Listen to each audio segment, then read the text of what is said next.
Welcome to the Salty Dragon Tavern. Pull up a chair, grab a drink, and come listen to us talk with some half-drunken warband leaders.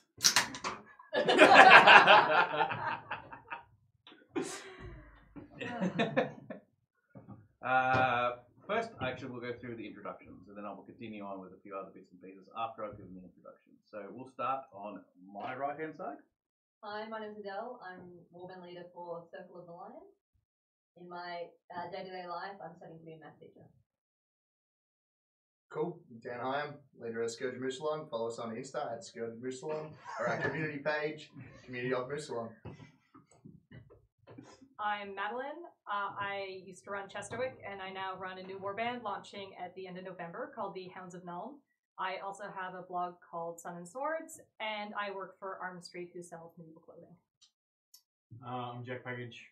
You can follow me on... Why is that funny? I'm Jack Package.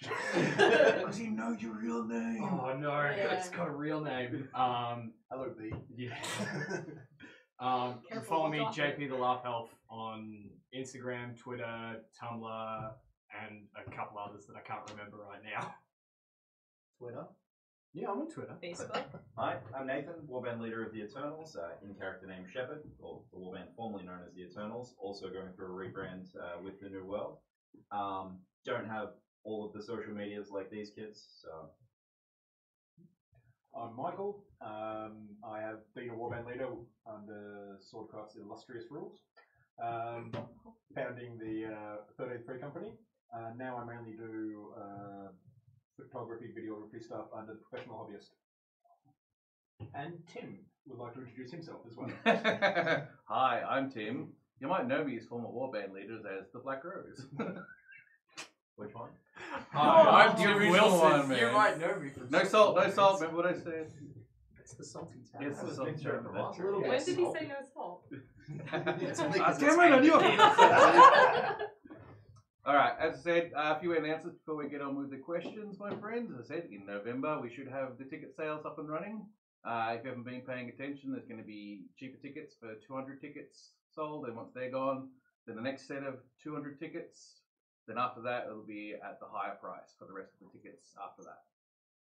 That'll be starting out in November. We also have a GoFundMe page for the Shisha Den.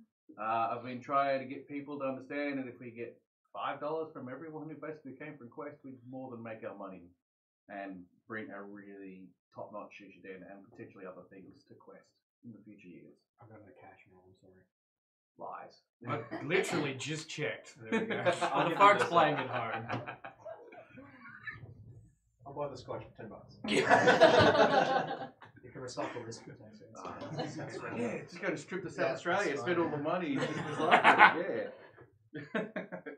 Alright, I'm going to keep this one short. So we're going to get straight into the questions and see how the warband leaders go with answering these things. Now, very first thing I'm going to start with, of course, is the question about what was the best thing about Quest for you as a warband leader, either you or your warband. Who wants to start? I'll jump in.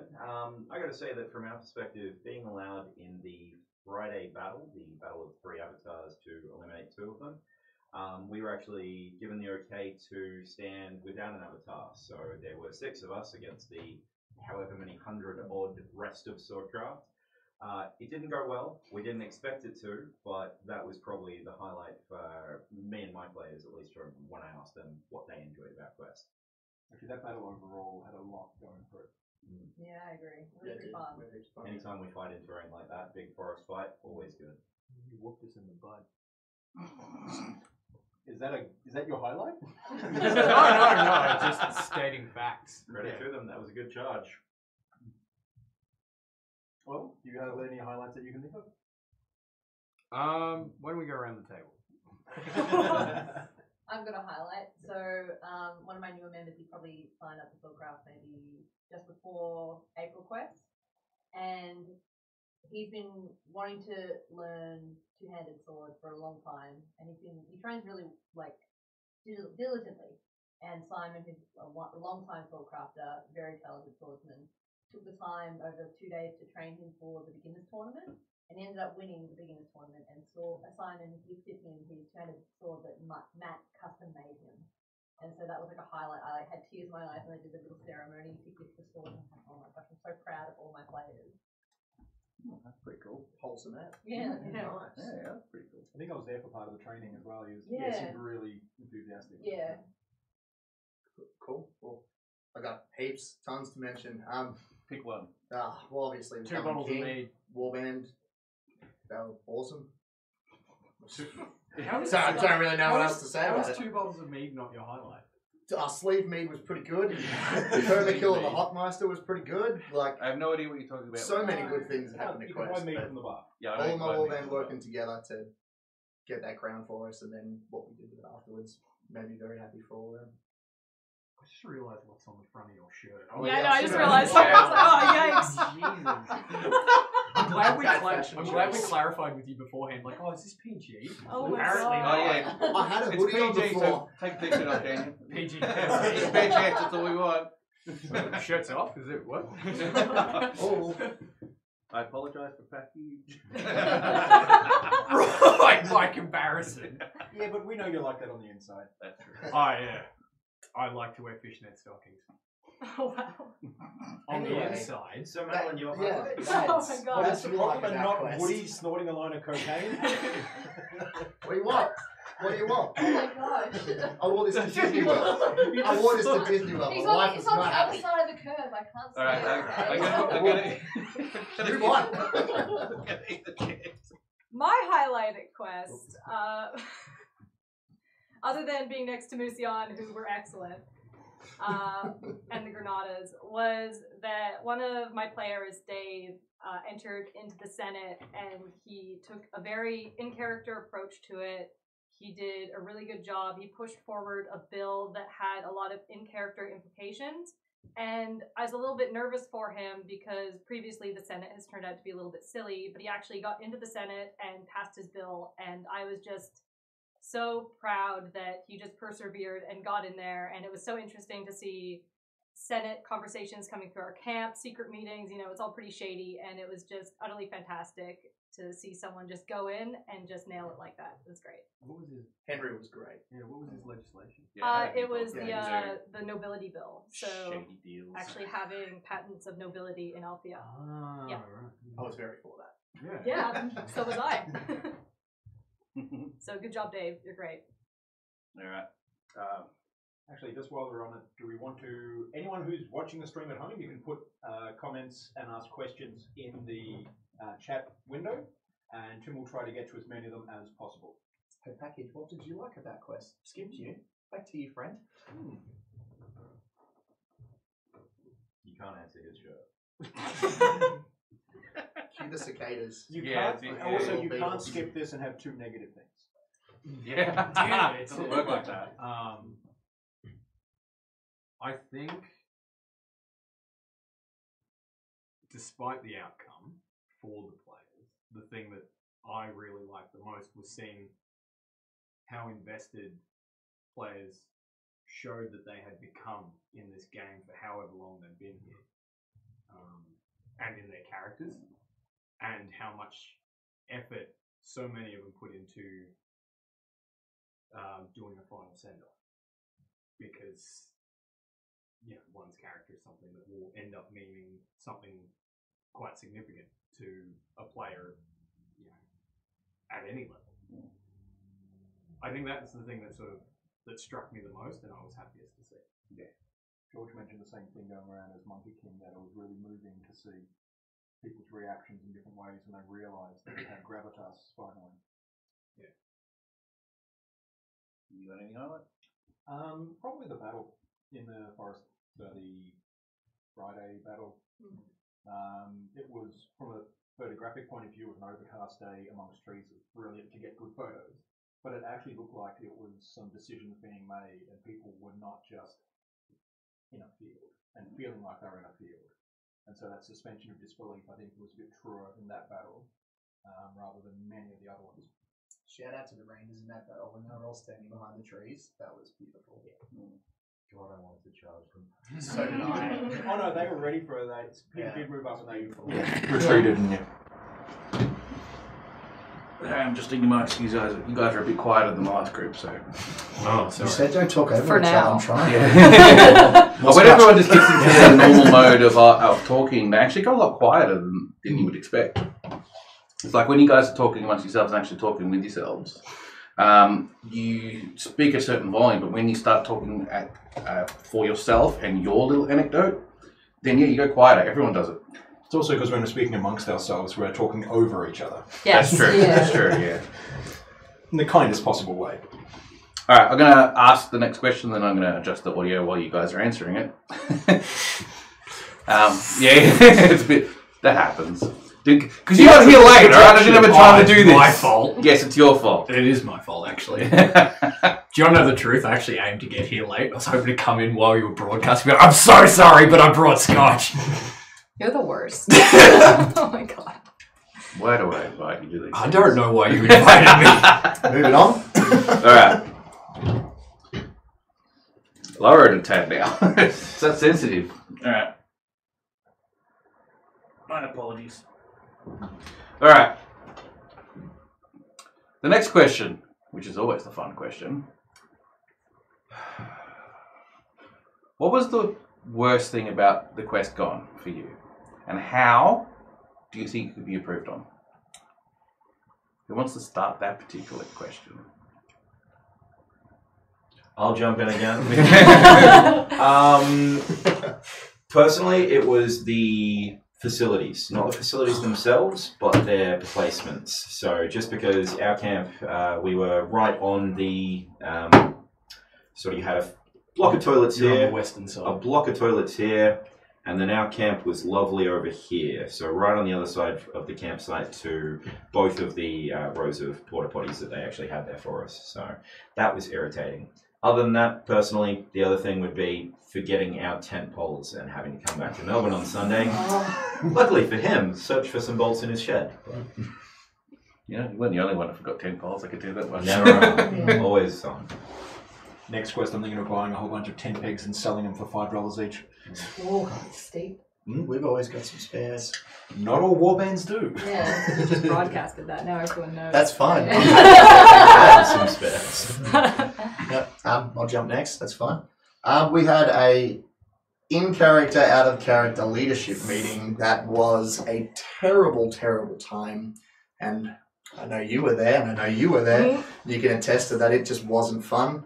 It was just a blend between in and out of character, so people just didn't have a good way to sit. I'm not naming names or anything. CSS? Just, yes, it was a CSS meeting. That's a name. But it wasn't a good time, and everybody left very upset out of the game. And I just would have preferred that it had have taken just an in-character. I'm happy if everyone's upset in character. But it just was a very trying time, and I know there was a lot of shade came from that. So that was probably my least favourite part of Quest. Moving on. I would say my least favourite was during the final battle. I saw a player like verbally abusing a marshal, and that this never on, and there's this, and sometimes there's nothing you can do about it. Like there was no point where I could have stepped in and helped, and the marshal needed help. Why couldn't you have stepped in? I was up the other side, but Oh, I could okay. like Yeah, hear it hear and it. see it, Yeah. and it was Yeah, like it's awful. I was like, I'm hoping to die real soon, so I can chuck my marshal tablet on and like get out there and help those guys. Yeah, they have a hard trust, Because those like, marshals. oh my gosh. But it's not even that though. Like even as players, we should know that we can still have the marshals' backs. Like Yeah. we can step Definitely. in Yeah, and for sure. back them up. Especially given those marshals are or used to be players, and they're giving up their game so that we Yeah, can enjoy and it. they're still And they're paying- understaffed. Huge. Yeah. 2 marshals for the entire week for that many players, absolutely. Yeah. Thanks for the week, marshals. Thanks for making it happen. Seriously, thank you. So, yeah. You guys are holding back, aren't you? I didn't Except hold for back. except for you. Yeah. I just didn't give you names, but everyone knows. Thanks. Just trying to be ambiguous. I'm pretty sure anybody that was at that meeting knew what meeting you were talking about. You know what the biggest problem with me in the CSS is? I'm a web developer, so every time I hear that acronym, I'm thinking, what are we talking about coding here? I hear that and I don't know what they're talking about. Like, what's it stand for? I'm like, is that Alliance we're in? Why are we Something Alliance of about sovereign cascading states style or- sheets? Anyway. Well, if we're casting a critical eye over the the game as well. Perhaps you might have opinions about how the change to the new world was handled. Do you think that was handled well or poorly, or is that something that we can learn from?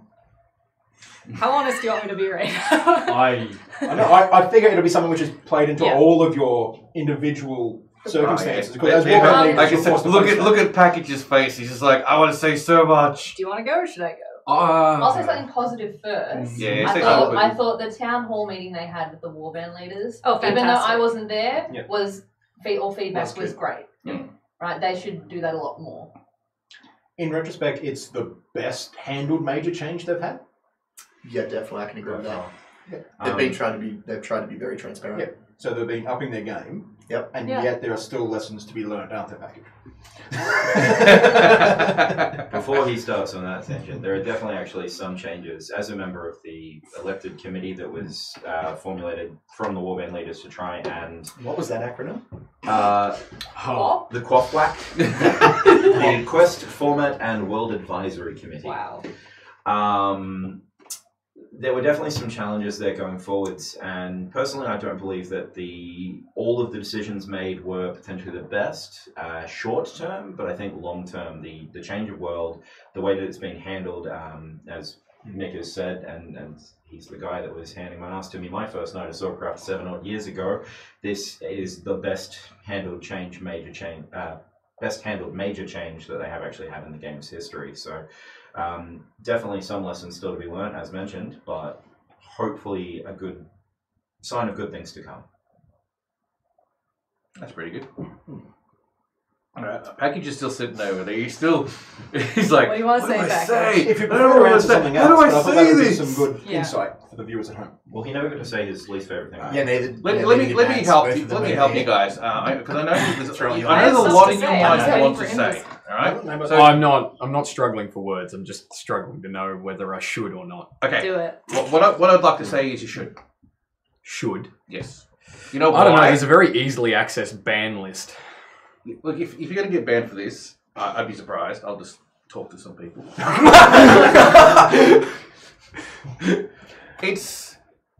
Can I say, that's something that that's one of the major complaints against me personally, is that Package never gets in trouble. People just pull strings for him and he gets out of it all the time. It's what. And now they have evidence. And now they've got evidence. That's right, they've got evidence. That's right. This is about trying to improve the game in whatever aspect we can. So if we don't hear what those bad things are, and you got to just make sure you say it in such a way that, this is why I think it's bad, not just anger, and just yell and shout. It's why you think it's bad.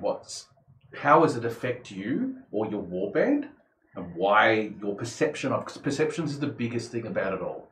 Because it might not be their perception, how they see it, because we're working from a different level. Okay, so you have an avenue right now to go from your perspective. I get all of that. My point is that, to the perspective thing first, is that my warband are fairly aware of this. If they aren't, especially for the newer members, sorry. They know that they aren't my primary focus. They know that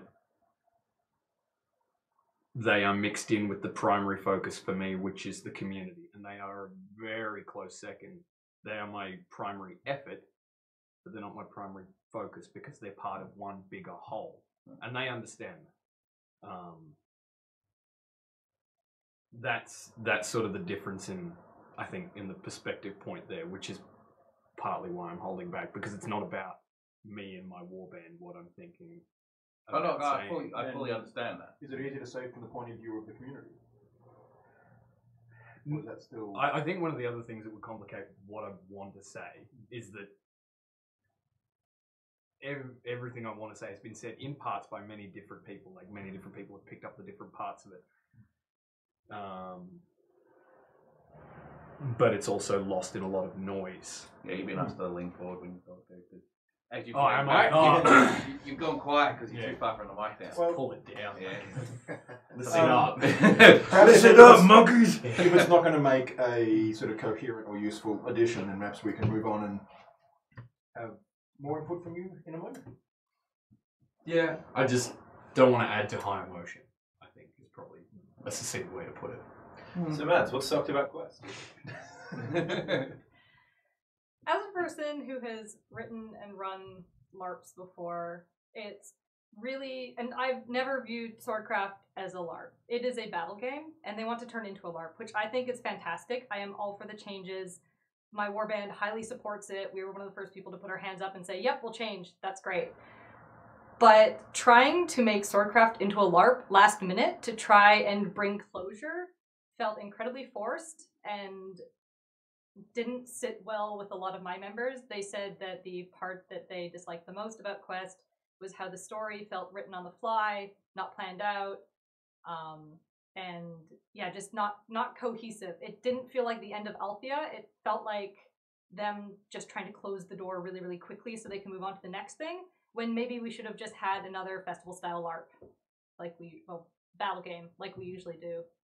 I do think we need, there needed to be some kind of transition between battle game and LARP, but it just didn't feel like the right way to end Althea.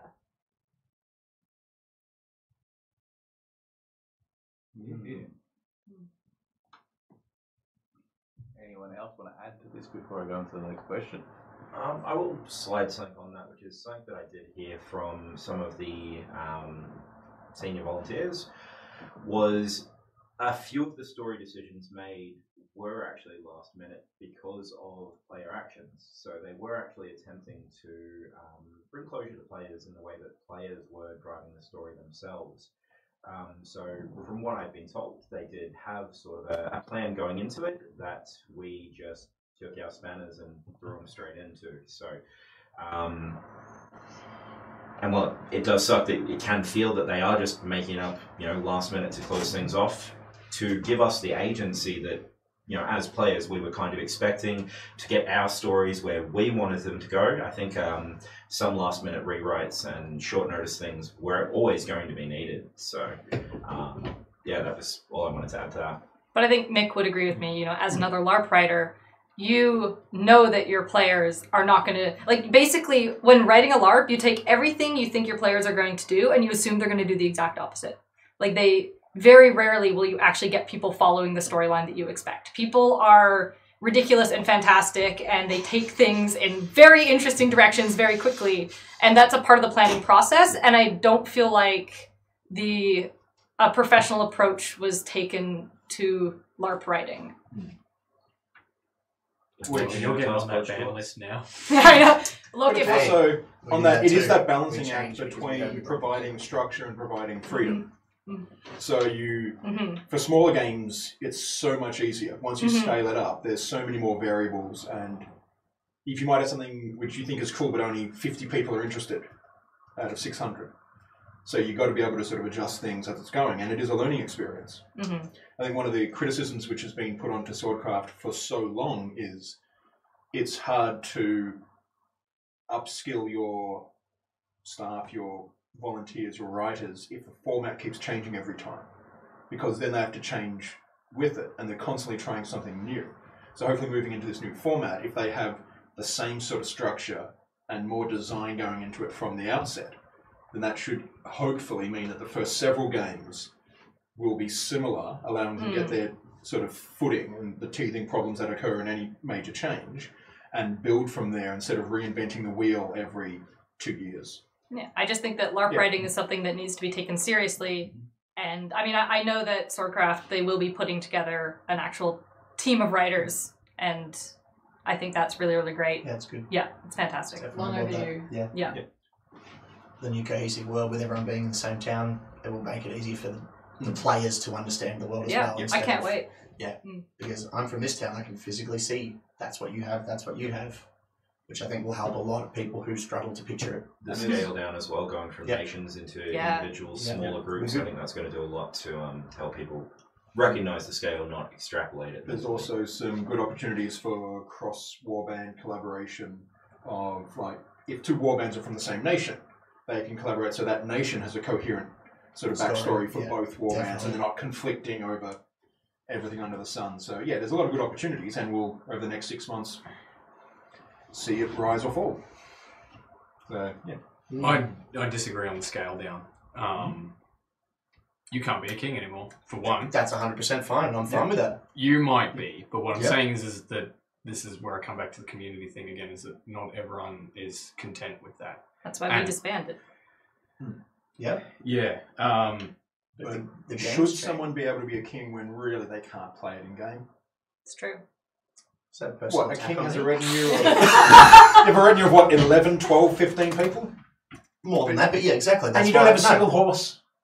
Oh, that's amazing lie. They have Cassius horses. from the They're Order horses. gave me a horse this quest. That is untrue. Horses are extinct in Althea. Believe nothing else. Oh my Anything God. else is a mutilated Anyway, unicorn. We also Names have galore. members with Yeah. horses. I do. So yeah, it is one of the Yeah. things I where know. people have previously been able to say they are something without any means of actually representing it in the game world in a meaningful way.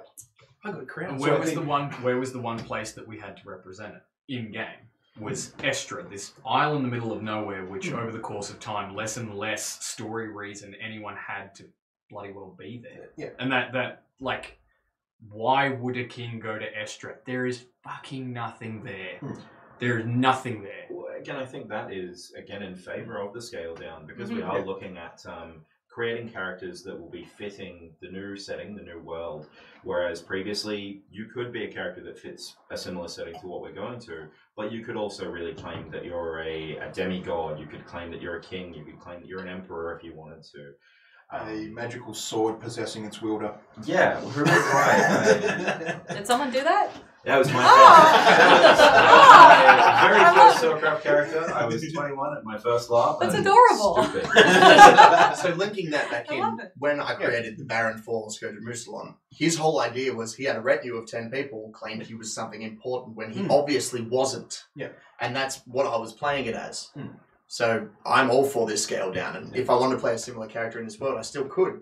I just would just be stopped in my tracks because I'd claim this. People would say, prove it, which people at Soulcraft don't do.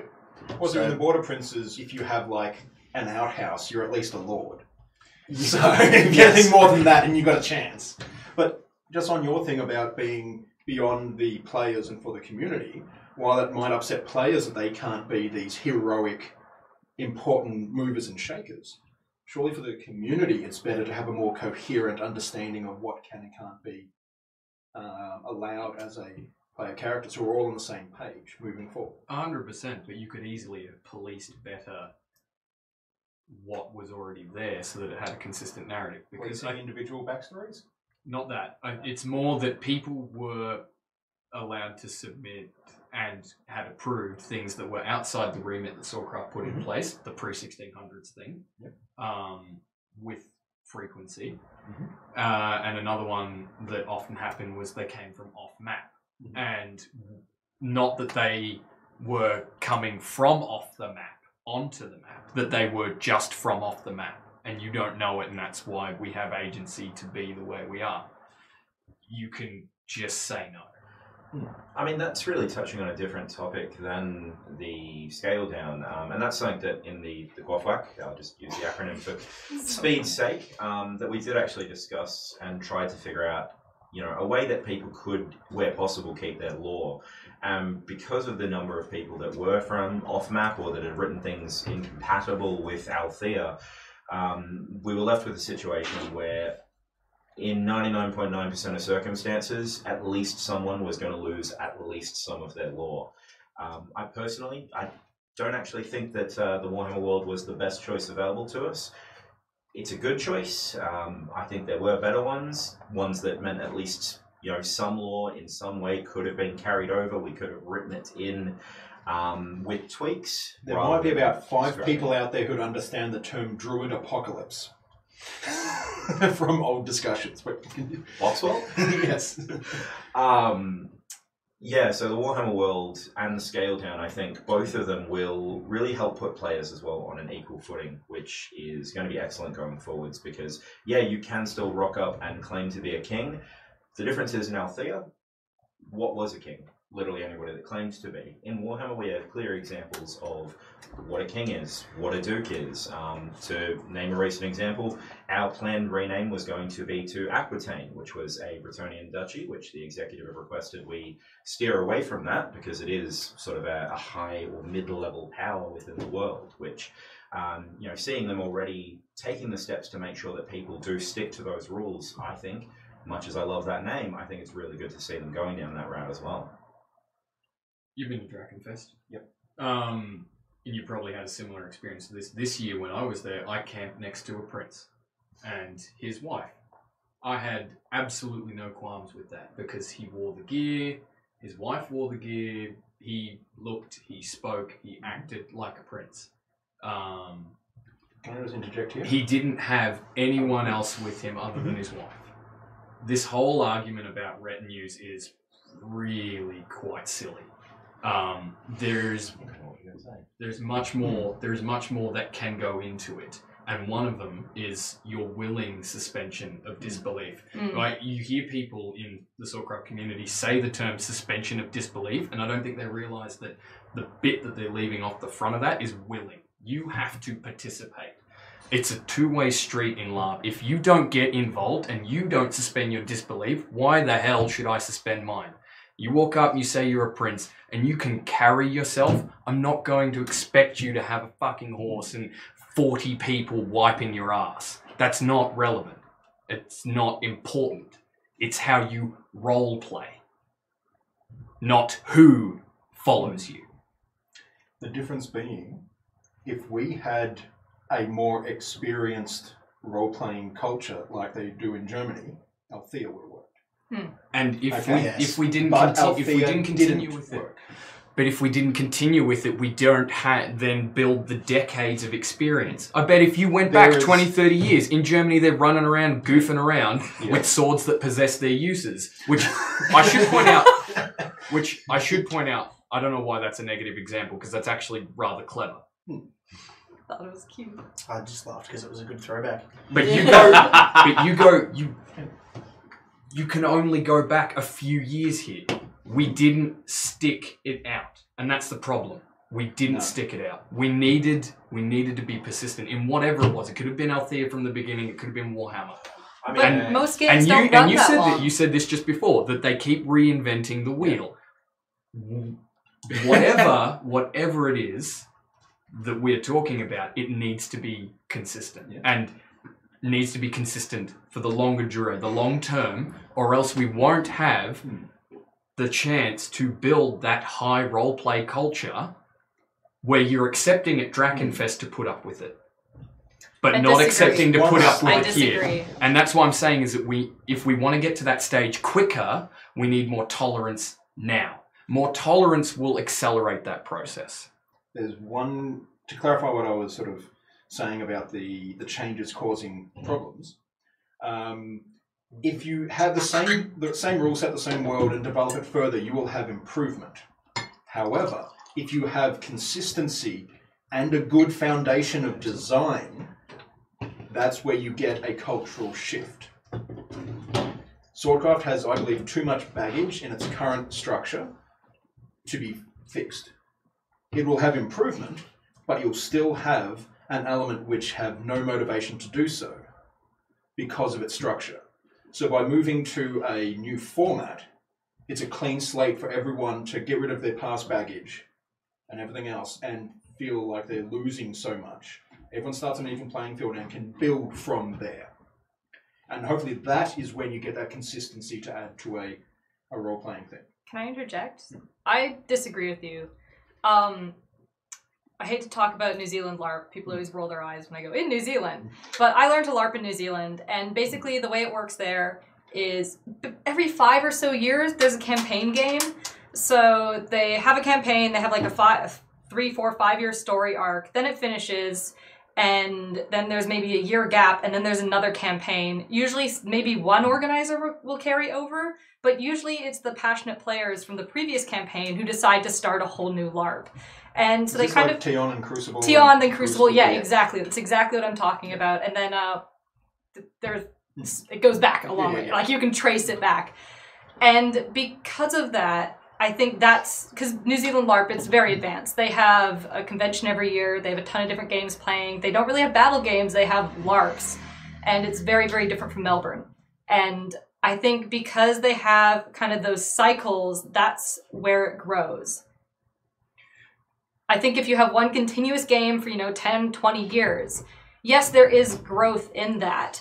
But I don't necessarily think that waiting it out is automatically going to make something grow. Drakenfest is the one world and has been for an extended period of time. Am I It's right? not the dominant game. No, it's not the dominant game, but I'm talking about within their game and within their world, they have persisted and allowed it to grow internally in game as well as from an operational point too. Only a fraction of the players there actually play characters just for Drakenfest. They mainly come from home games. But where they have role playing depth. Yeah, but I'm talking about the game itself, sticking it out as the game itself and evolving within that. The other point that you mentioned yourself is that they are very, very different from Melbourne, and that's wholly my point. It is very, very different from Melbourne. We have something that is actually fairly unique in, from what I understand, like the number of times you told me about Bickling and the way the culture is there and the community is there. It is different. It is completely different. alien. And going to Drakenfest, it is alien. It is something completely different. And from the sounds of it, New Zealand is so far removed in terms of the community's culture. I think New Zealand's 5 years ahead of us.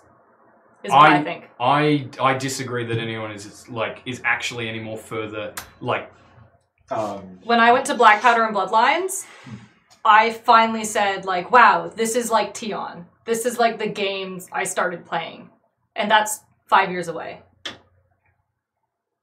And after the fall, it's similar. It was the games I was playing 5 years ago in New Zealand. Both After the Fall and Black Powder and Bloodlines are done by people who have been in the LARP community for a good 20 years. And was specifically designed for a purpose, not copying elements from other game systems. Yes. I went to Mythodea as well this year, and Mythodea has a structure that looks a lot like this Border Princess thing that's coming in, and oh my god, this Border Princess thing will fix nothing if we end up like Mythodea, where you can't really be a bad guy unless you're an NPC, and there's a whole nother discussion going on there. I know that, but at the moment that whether seems you're to on the be inner or the outer in Mythodea is really binding.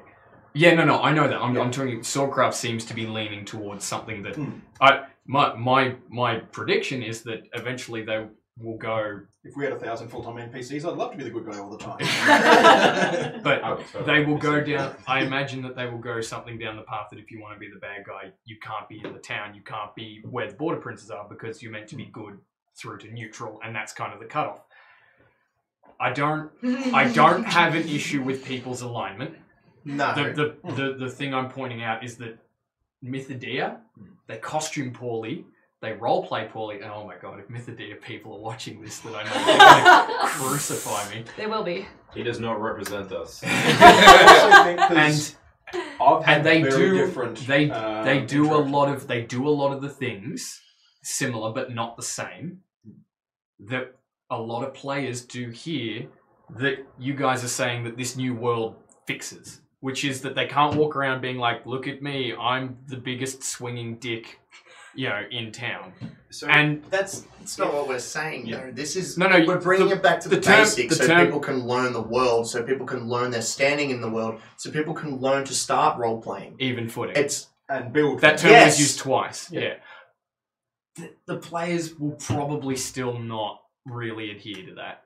Do you know what? And you were at the town hall meeting, yes, of course. Unless Jeff and Nelson are watching this and they decide. They could be. I hope they are, and they actually. Peterson's watching it. Hi, Peterson.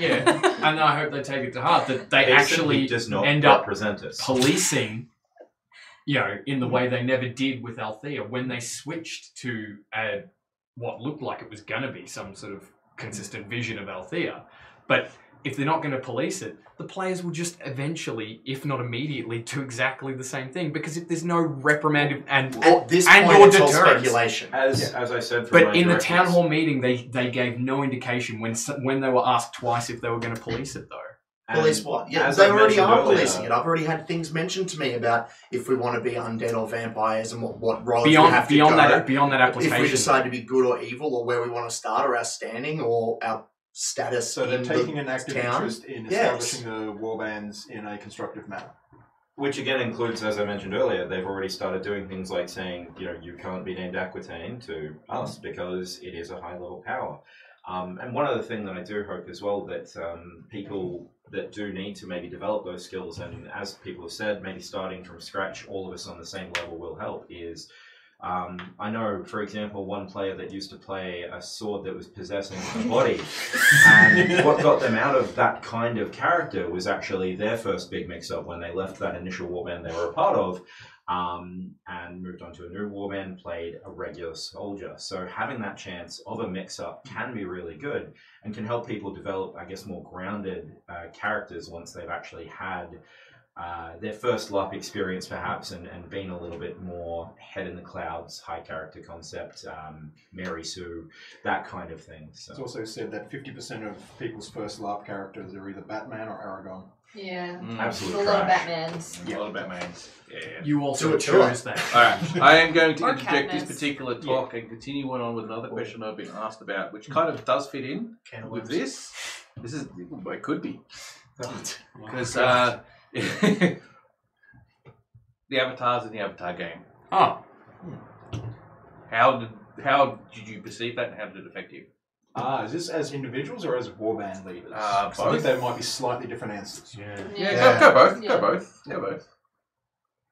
I've been sitting last, so I'll go first on this one. Okay. For a few quests with the Avatar game now. I think it's 4. Yeah, Yeah. 4 now. Jeez, Yeah, yeah. 4. So I've been using that as a chance to build some friction within the Elder to like force some tension-based roleplay. What we didn't realize the first time that we engaged in this is because we had just at the same time set up Saga's house and an in-character alliance with the Senka, that it caused some tension there too. And so we chatted to the leaders about it, and we just rolled with it for the rest of that quest. And it's actually been an ongoing thing. And there's been like a couple of times where both warbands want to pull away we signed to the Gold Avatar, the Monkey King. And I was like, no, trust him.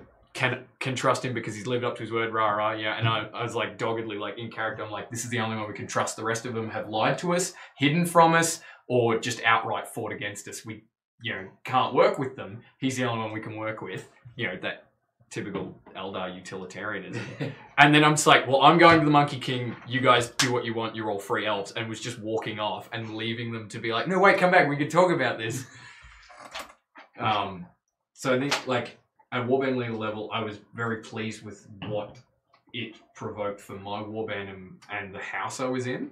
I was also really pleased with sort of the opportunity it afforded me as an individual to engage in tension-based roleplay. Because I feel like healthy tension-based roleplay is kind of thin on the ground in Swordcraft. It is a bit, yes. Yeah. I really liked that our game brought in some NPCs. That was great for people to interact with. Some like mid-range people in warbands that they can go talk to them, get a quest, something to follow, something to do that they can feel part of the game. Amazing. Some of the roleplay was amazing, but personally, I couldn't get behind them. I tried to talk to them, but it was just another story on top of trying to organise my guys, trying to organise this, trying to do diplomat to work out what army, and then it was just pledging to an avatar based on where's our alliance pledging. And I didn't like that. That was my personal feelings. But yeah, it just didn't click with me. I think the first time they had brought on the avatars, we pledged with what our alliance pledged Yep. with, and after that we were like, why? We don't need to. Our players have their own. And the thing with the avatars is they engage with the players more than they do with any warband leader, which is the best part. Definitely, 100% Which is the was best the best part. part. Yeah, and because like it's so hard to get the players involved with like higher up in the like leading and stuff. The And so irony the of being a warband leader and you've got a shirt covered in cats.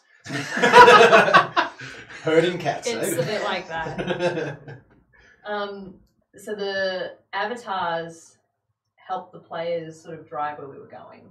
Yeah. Which was like for my players was way better than having we'd go, our alliance is doing this. Yeah, definitely. Let's do something. Let's stick with that. And I was like, yeah. Second time in when we had the towers game, is that second Avatar? Yeah, I was like, let's go out and do some towers. That's when we stumbled upon Monkey King, and we went and started playing and doing that, and that just they love That'd that. be analogous to, instead of player agency, warband agency. So the warbands themselves can engage and have an effect on the game. Yeah. Same way that players have an effect on their own sort of town. game. Or just in general with the avatars. The warbands become more of their own entity to sort of sign up or not and can change the outcome of world events. Back to how I just didn't really get on board. I think it stems back to we launched just before Kral Castle Quest. Yeah. And because that was a sagas-based quest, I think Yeah, a lot of that that story had affected a already lot. played. Yeah. So for us to come in and then this quest be like, all right, we really want to get into it now, but we'd already missed 75% of it. So, yeah. I feel like a lot of just the feel I Avatar need to stuff. add that in. Yeah, I think a lot of the Avatar stuff happened in the first two quests. Yeah. The second two, Could you imagine if Musion was around for Tower Game? Oh, Tower Game, I think, was one of my favorite quests of the Avatar. Yeah, absolutely. Absolutely, like. I really number like that one. quest too.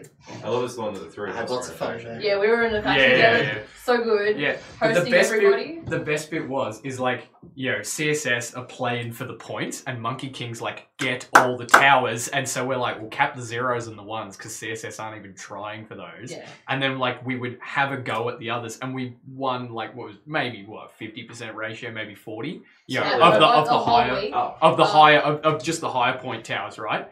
And then like, we got asked later in the week, they're like, why were you just going for the zeros? And we're like, Monkey King wanted towers. Yeah.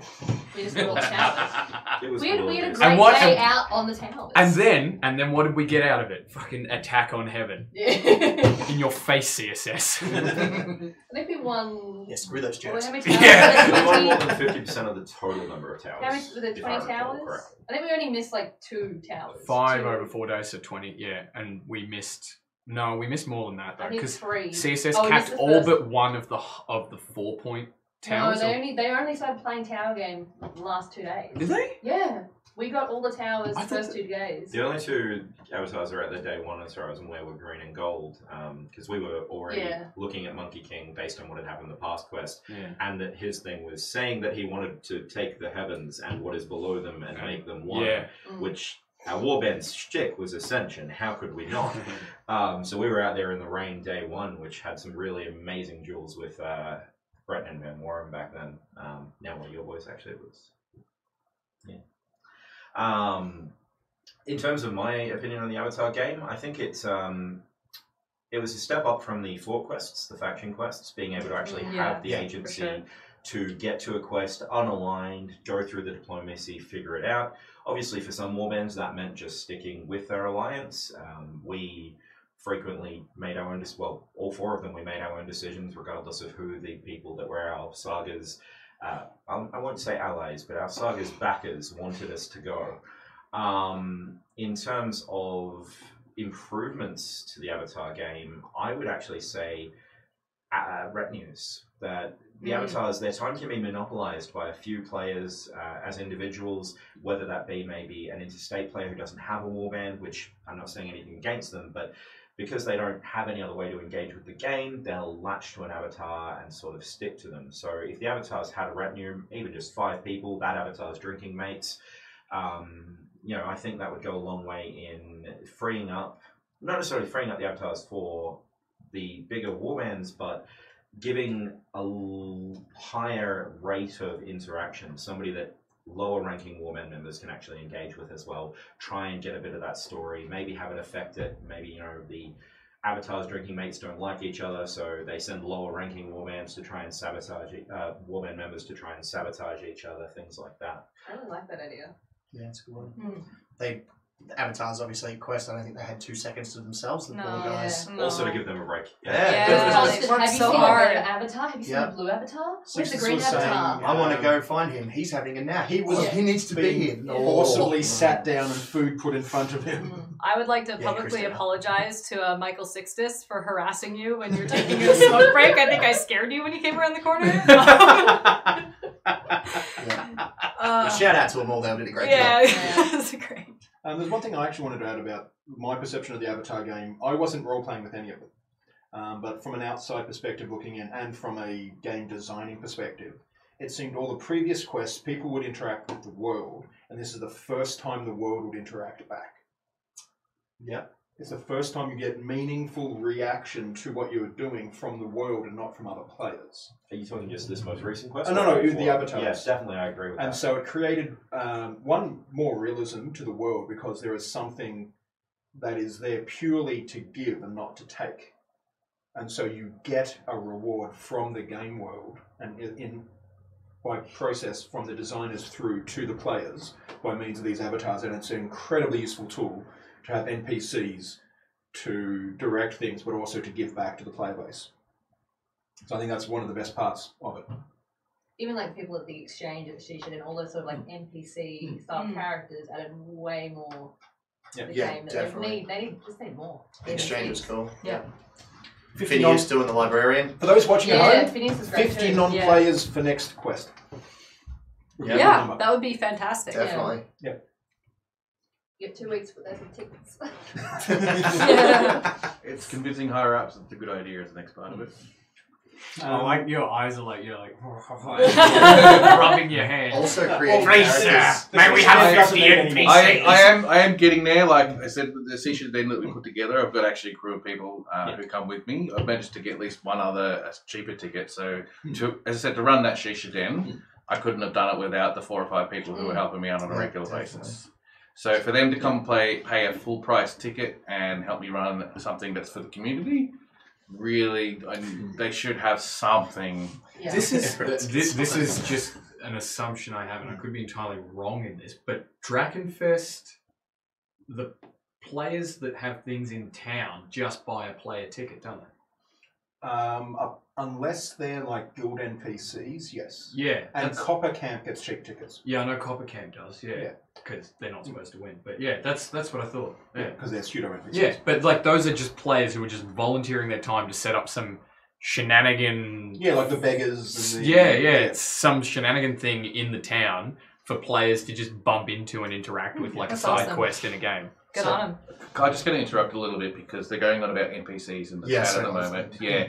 Okay, so there's actually a very interesting thing that needs to be put here because a lot of people say, I'm happy to be an NPC. I'll just be a throw out there random character that I come up with and not actually have any attachment. And unfortunately, that has its own little problem because if you come and go, I'm going to be this random person who has no meaning to the game whatsoever, no meaning to you as a person, and no meaning whatsoever, that's when the bad role playing comes in because you have Too much agency. Too much agency. There you go. Thank you. Can I? No, you go.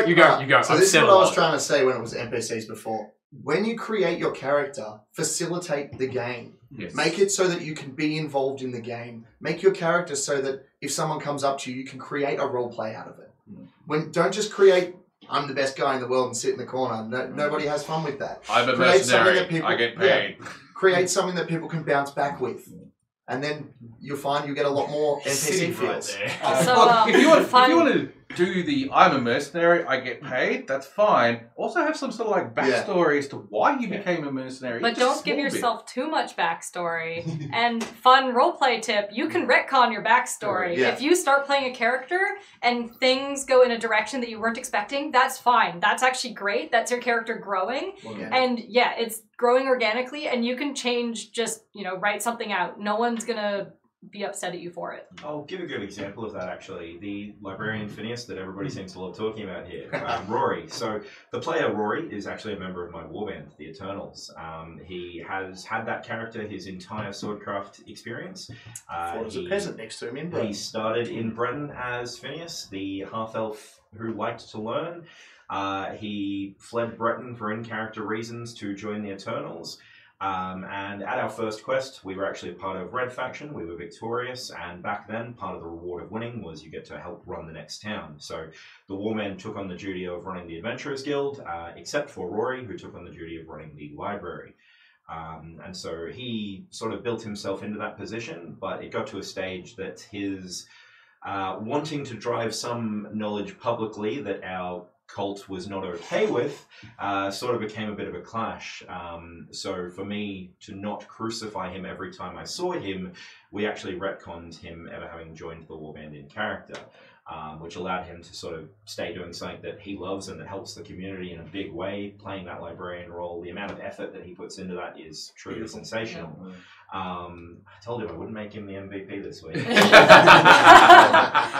But just as an example on ways that you can retcon your backstory for the betterment of the game, so to speak. It's a great example. I think a better thing to highlight there is the fact that he was giving up quests to run the library. Still pays for a ticket. As a player, Yeah. that is the better thing to highlight there, because that's exactly the sort of thing I'm talking Yeah. about. Same That happens as- at Drakenfest is people just setting up these little things that you can just go and bump into, and he had All- side quest information all stashed of us away. did. in I- the Yeah, library. guild heads. That's That's creating what your I'm own saying. fun as Yeah. well. Do you, Fighters Guild, Healers Guild, like all of them. do you think there's been a decline in like player-run side quests? Yes. Well, last quest, people kind of stopped caring a little bit. There was a little bit. There was a lot Yeah. of, because it's the end of the world type thing, it was a bit difficult to sort of get things going. Yeah. Like we actually, with my crew, we've thrown other things out there. We've got like different levels of subtlety when it comes to the quest. Like some of them are really easy to pick up. Some of them you've really got to pay attention to and they get missed. Like we've had a quest that's been running for probably at least since Cryle, and we keep bringing it back to see if anyone will pick up on it. And Is we that want the it. painting one? That's the It's a new world. It's a brand new world. It'll still be there. But which painting? Now they all know about it. They're going to go follow it now. So we try. It's trying to create that subtlety. So again, this is about the talk about if you're being a player. Probably more. I'll do it next week when it comes to the new players too. Is that go out there, get involved, do something. Yeah. Guild, there was lots of guild-driven quests. Like obviously the Underworld had tons. There was a running Healers Guild quest the whole week. I don't know if you saw little black flowers around, little tokens. Yeah. So that was good healers and evil healers, evil or good trying to win the world, which was a good week throughout. We saw so many people. Werewolf game was Yeah, surprisingly werewolf popular. game, huge. Massively Very huge. popular. Yep. Yeah, that Luke Parry running that Mm. with I don't know who else ran it with, It but was I know Matt Merkel. Merkel. Madeline Yeah, Merkel. good job. I know at Couldn't Cryo words Quest they had a lot of teething issues. Yeah. And people had some these are things that didn't work. But Yeah. what they got was that even though it was really clunky and had a lot of teething issues at Cryo, everyone said it was still really good. Mm. The point where they were getting pushed to bring it back this quest. And Yeah. I mean, they had planned to do it anyway from what Luke had told me. And they took all the feedback on board and rehashed the game. And I think that's probably why it played out to be such a great game for Yeah. everyone. Also, Merrick and Rick running Troll Ball, running They the are fantastic. Fight Night. They are fantastic. Like I'm everything they so put their glad hands I missed into. Troll Ball. Troll Ball was awesome, and the Fight Night was amazing too. I know there was a couple of injuries that was a bit in both bit average, but they put on a really good show. I didn't expect that caliber, and it was great. All right, I'm going to interrupt for a little Before bit. we move on, I just want to have one quick thing. Yep. If you go to the Professional Hobbyist YouTube channel, Ah! there's a LARP talk that was done at PAX a couple of years back. Madeline was on the panel as well. Oh, I was. Yes. I did that, yeah. When did I go to PAX? And so What did I do 2 years it's ago? about using game design concepts to enhance your own play as a player and controlling your own interactions within the game. LARP as art, something. Check it out. It's about an hour's long, but several of the topics which we covered here have been explored in a bit more detail there. And it also has the GMs from Black Petter and Bloodlines and... A crazy Swede. Yeah, he's amazing. He's great. He's awesome. Yeah, I don't need to know that. That guy. Yeah, that guy. All right, we're going to have a quick break. So hopefully about 10 minutes or so, and then we'll be back. So we'll be going to the intermission screen, and then we'll be back. Is it let's all go to the lobby? Let's go and sell some snacks. Yeah.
And welcome back to everyone. Alright, thing I want to also put out there for those who are still watching, we do run a Sunday night Dungeons & Dragons game, which we do play in Althea, and we will still be playing in the old Althea from here on in until we finish the campaign. After that, see where we go. While it is just a D&D game, we do sort of add some LARP elements, especially some of the old warbands and some of the history that goes behind it. So if you still wanted to know about that type of stuff, that's why I asked you about the. Is that why you asked me about the ship? Exactly why I asked you about the ship. Oh, okay. Ah, so that's what we're going to pay. Okay. Yeah. Because we're soon going into the lands of Garrus, where Musalon now control in Althea. And since we're still playing in that one, yeah. Yeah. I get to have some fun with it because it's no longer being used. Burn it to the ground. Burn it to the ground. Just walked along and tripped over some warband lore in the gutter. Too real, mate. That's where we get our lore from. We just get little scraps from the gutter, collect it up, just put it in the book. Yeah, look at that. Put a float of lemon. That's it. Perfect. I love it. All right. So the next question we're going to ask is, how much of your time is your own at Quest? Nathan, you like jumping in first. Oh, what a nice boss I'm under. I'm assuming we're just counting sleeping. Yeah. Just counting sleeping, yeah. Look, I sleep icy, so. Yeah, I know you Oh my do. god. I You give know my you- players a lot of agency, so I actually have a decent amount of free time. Really, the only time I'm on duty is when I make them be on duty, which is usually battles or anytime they've got their surcoat on. Our rule as a warband is if they're not in their colours, they're their own character doing whatever they choose to be doing at the time. So, It's a good rule. in terms of that though, I mostly put that rule in because I do get stuck in a lot of diplomatic meetings, including some really fun CSS ones this quest. So I'd say about 30% of my daylight hours is walking around, speaking to warbands, diplomacy, things like that. Usually I refuse to do anything like that as soon as the sun goes down. That's a meal and then a drink. I'm done. The sun goes down, it's Nathan time. Cool. Yeah. I don't really know how to answer because when I'm in character, I'm playing my character. Is that technically my time? Are you I'm dealing not with really sure. warband issues?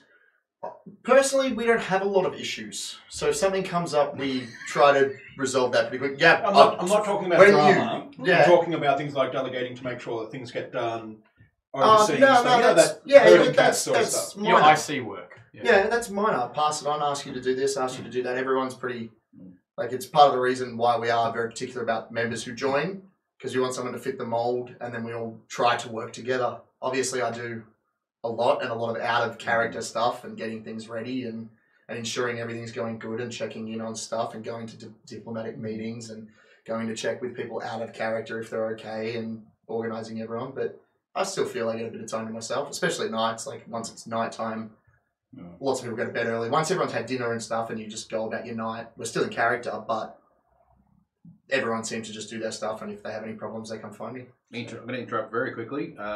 Lovely shirt, Dan. Thanks. makes your eyes look great. These are my cats, I heard. Don't they look great? Yeah. Beautiful. Yep. Anyone else? Okay, I shot myself in the foot when I made my warband because it centered around a prince and his wife, a duchess, and everyone else is our royal court, which means the world very much revolves around us a lot of the time, which means I spend a lot of time working on the warband, being camp mom, making sure everything, people cook dinner on time, and all of that. So I feel like I don't get a huge amount of time to myself. We're also 100% in character all the time kind of warband. Yes, We don't really have much out of character time, and because of the character I play, she is a character that looks after people, so I do often feel like most of my time is spent looking after the warband. I don't get a huge amount of time to myself. That's why with our new warband, the Hounds, we've shifted away from that, and we've made it so the two warband leaders are characters that the world does not revolve around.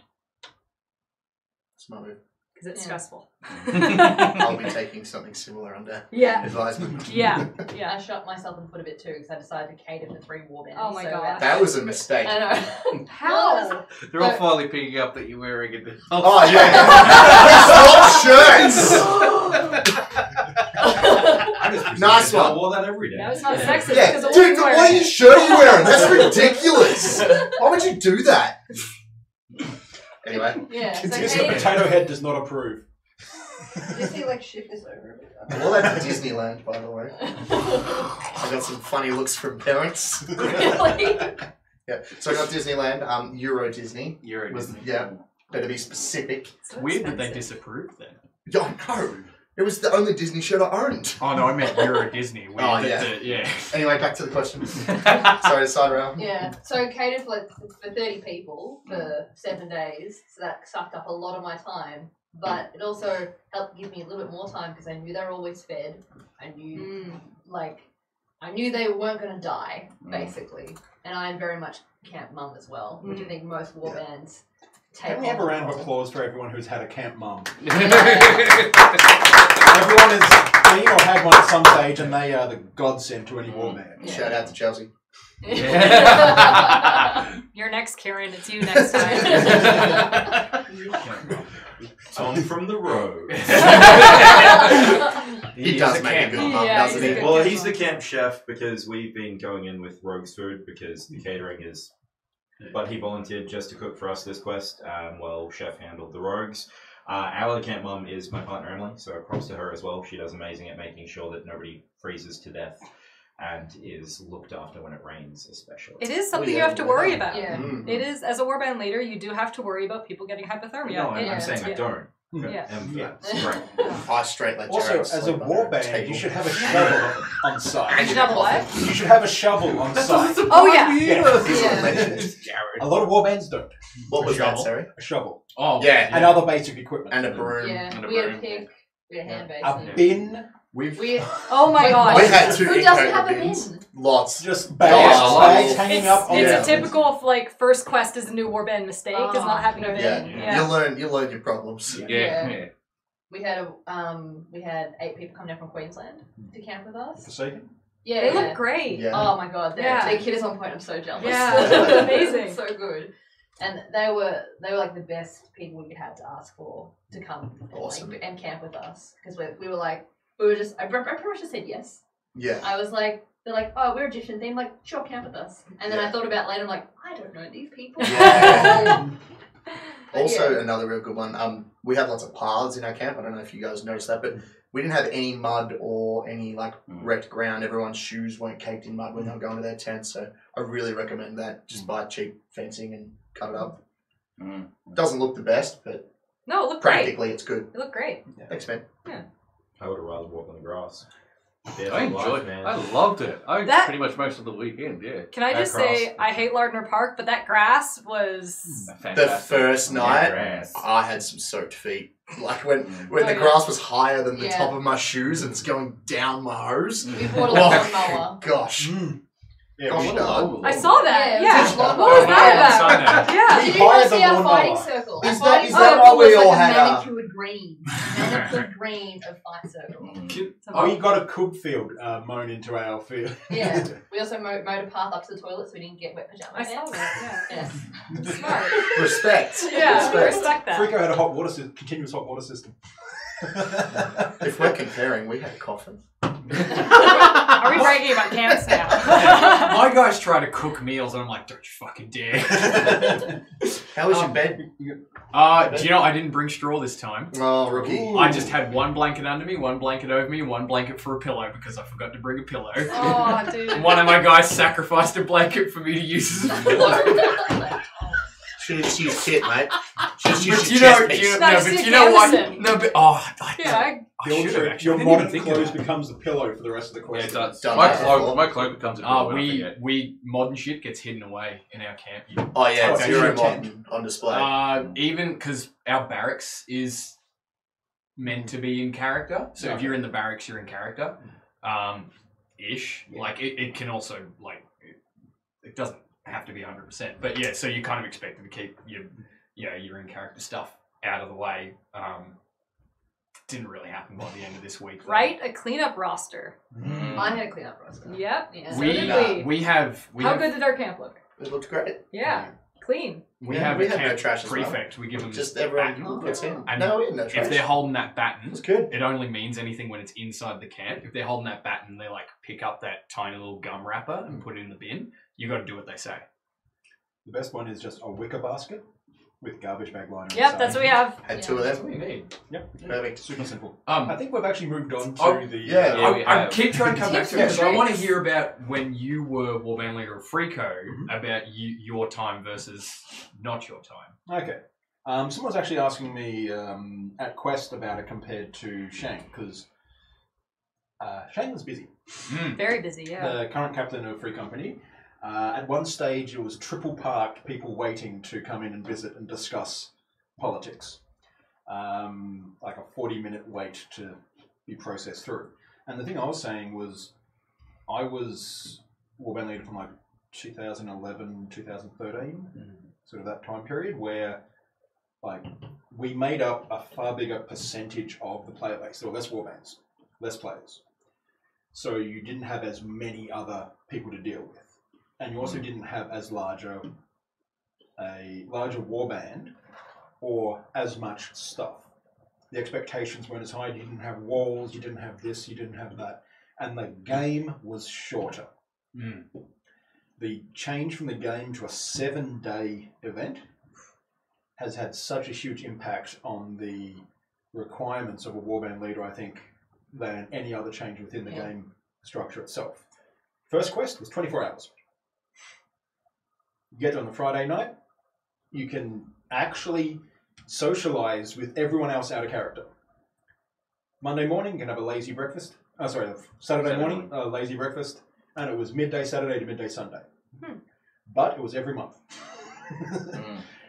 They quickly decided that was insane. Yeah, that's a lot. But it's progressed from there. So it's really not comparable in many ways. Yeah. Because it was sort of a proto-festival in the early days. Whereas now it is a proper festival structure. The same that you would see in the other big sort of name ones around the place. So I think it's really kind of different. I think I'd try to establish some good ground rules for how it's structured in communal meals and coordinating everything else. And now we also have a thing where I'm not sure how many, it'd actually be interesting to see, do all the other warbands, apart from for food, have communal camp costs? Which are done by the players? Or is it just everyone chips in what they can? Do you share it out equally? As an example, for Free Company, this last quest, on top of the player ticket, the camp fees were $90 for the full week. That covers your food and the consumables, the communal tents, the petrol to get everything onto site, the storage, all the costs associated with having a large sort of camp. Is this something which is done elsewhere as well? I can add in. As a membership to join our warband, we require a $20 a month into our warband fund from every member. Okay. So we discussed something that, similar. Yep. Yeah. So that pays for anything communal, pays for anything decoration-wise, pays for communal shields, tour tabards, tour hoods, pays for the hoods that members get, pays for water every Friday, pays for some random social things. But everyone puts in, and that pays for everything. So all of our camp, everything from our camp is all paid for by everyone.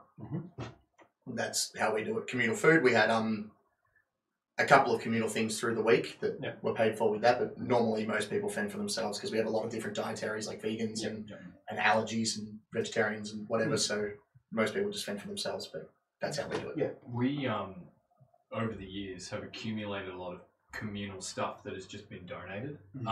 Like, you know, everyone's like, oh, you guys are the Elven Nazis, but out of character, we're a bunch of communists. Wait, Sorry. Yeah, no, where each who had the Tiki Torch parade at Crowell Castle? wasn't us. There were tiki torches at our rally. Wow, this got really inappropriate really fast. That's right. It was a pro-Elven rally. It was an in-character rally. That was a real thing. Sounded like an offhand joke, but that was a real thing. Yeah. Did you see it? I heard about it. A few of Yeah. my guys were I there. think a lot of I'm people very happy I wasn't. because we're at the top of the hill. I don't think you could not. Jesus. Wow. Yeah, but over the years, like tents, armor. Fuck, we have so much spare armor now. It's ridiculous. Like, Yeah. I think everyone has that problem. Oh, Like no. a Yeah, bag but- that we just Yeah. don't open every week of spare armor. Yeah. yeah, It because like, just doesn't get but used. like we've got like there's a couple of tents. There's like banners and uniforms and all sorts of things that people have been like, well, this is for the warband now because I've upgraded my kit or I've purchased something else or I've moved on. And when it comes to us going to like quest events and things, those of us that have more tend to chip in more. Like you even find some of us we're buying tickets for those that can't necessarily afford it. And because one of the things that we found in our time is that because we tend to be pretty mobile on field on a Friday night, and because we're elves, that appeals to a young demographic, generally, and a demographic pursuing a tertiary education as well. I mean, also because that partly is because of the age restrictions around Swordcraft. So one of the things we find is that a lot of our members You that can join say what us they are. TAFE Noodle for you. eating semi-alcoholics. they're We've all been there. Come on. they're- It's okay, we have You can't afford to be hard-working, full-blown full-blown alcoholics. alcoholics. They're not tradies. That's us. yeah, and that well, that's Yeah, the thing. Like it you is, guys, yeah. you guys Definitely. you guys are full time employed, whereas like in the Eldar, there's like, I think now, like we've just added like number 5 or 6 Yeah. to members of the warband that are full time employed, and you find that like we've even in the past bought tickets with no expectation of being Being paid back reimbursed. anytime soon, let alone at all. For getting them a ticket to take them to an event, or subsidizing their ticket, or buying their food and things like that, sharing tents and that. It's about, for us, whatever's required in getting them to the event and making that event simultaneously as immersive as possible. Yeah. Those are the only two factors that balance. So for us, it's less about communal costs, but about communal effort. Yeah.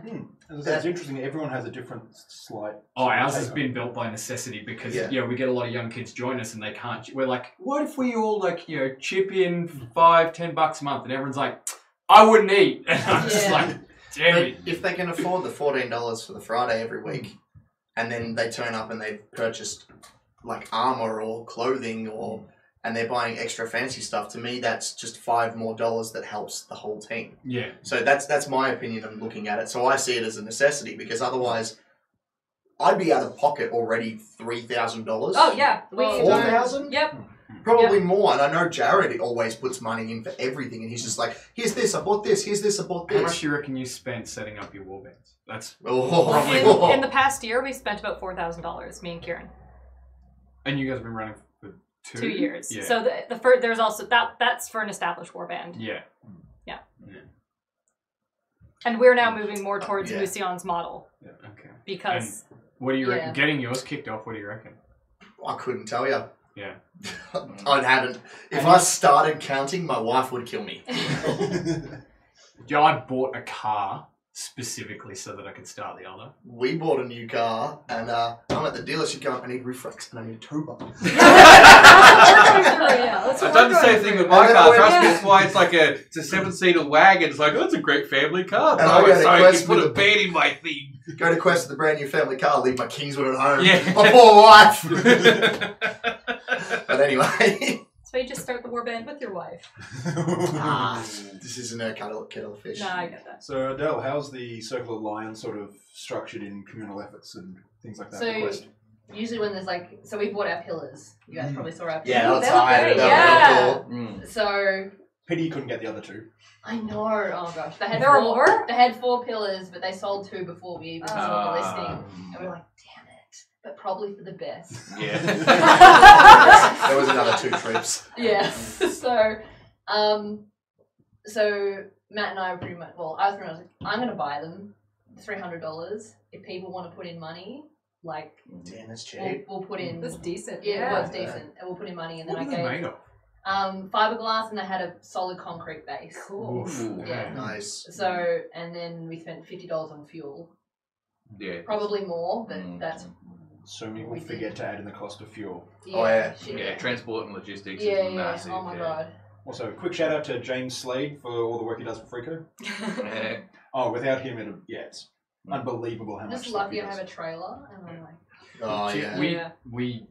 we started doing like approximate costing after our second quest because our second quest blew out ridiculously.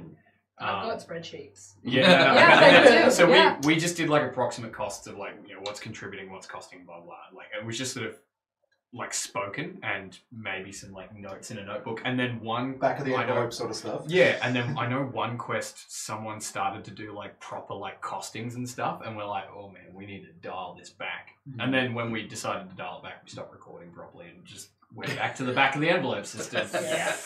Yeah, I do spreadsheets for all the group food stuff because as well as having group food, like I need an esky now to carry that many people. Mm. I need an esky to store that stuff in.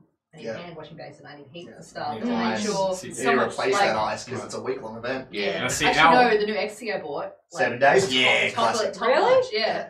Like it's like a Just $300 remember, esky. That's awesome. Don't open Like, the. amazing. You have That's two awesome. Eskies. The second one is for the second half of the week, and no Yeah. one opens it. Yeah, Yeah. So the that's air what it stays was. cold. Yeah, we That's had one one of with the just freezer stuff in it. We Yep. had another one with all the other stuff in it, and we had like 4 other eskies full of other stuff. Yeah. I've Yeah, got so a bunch of that's Eskies smart. because I set them all up for alcohol. They don't very well anymore. My giant chesky, Yeah. oh, the slabs it could fit.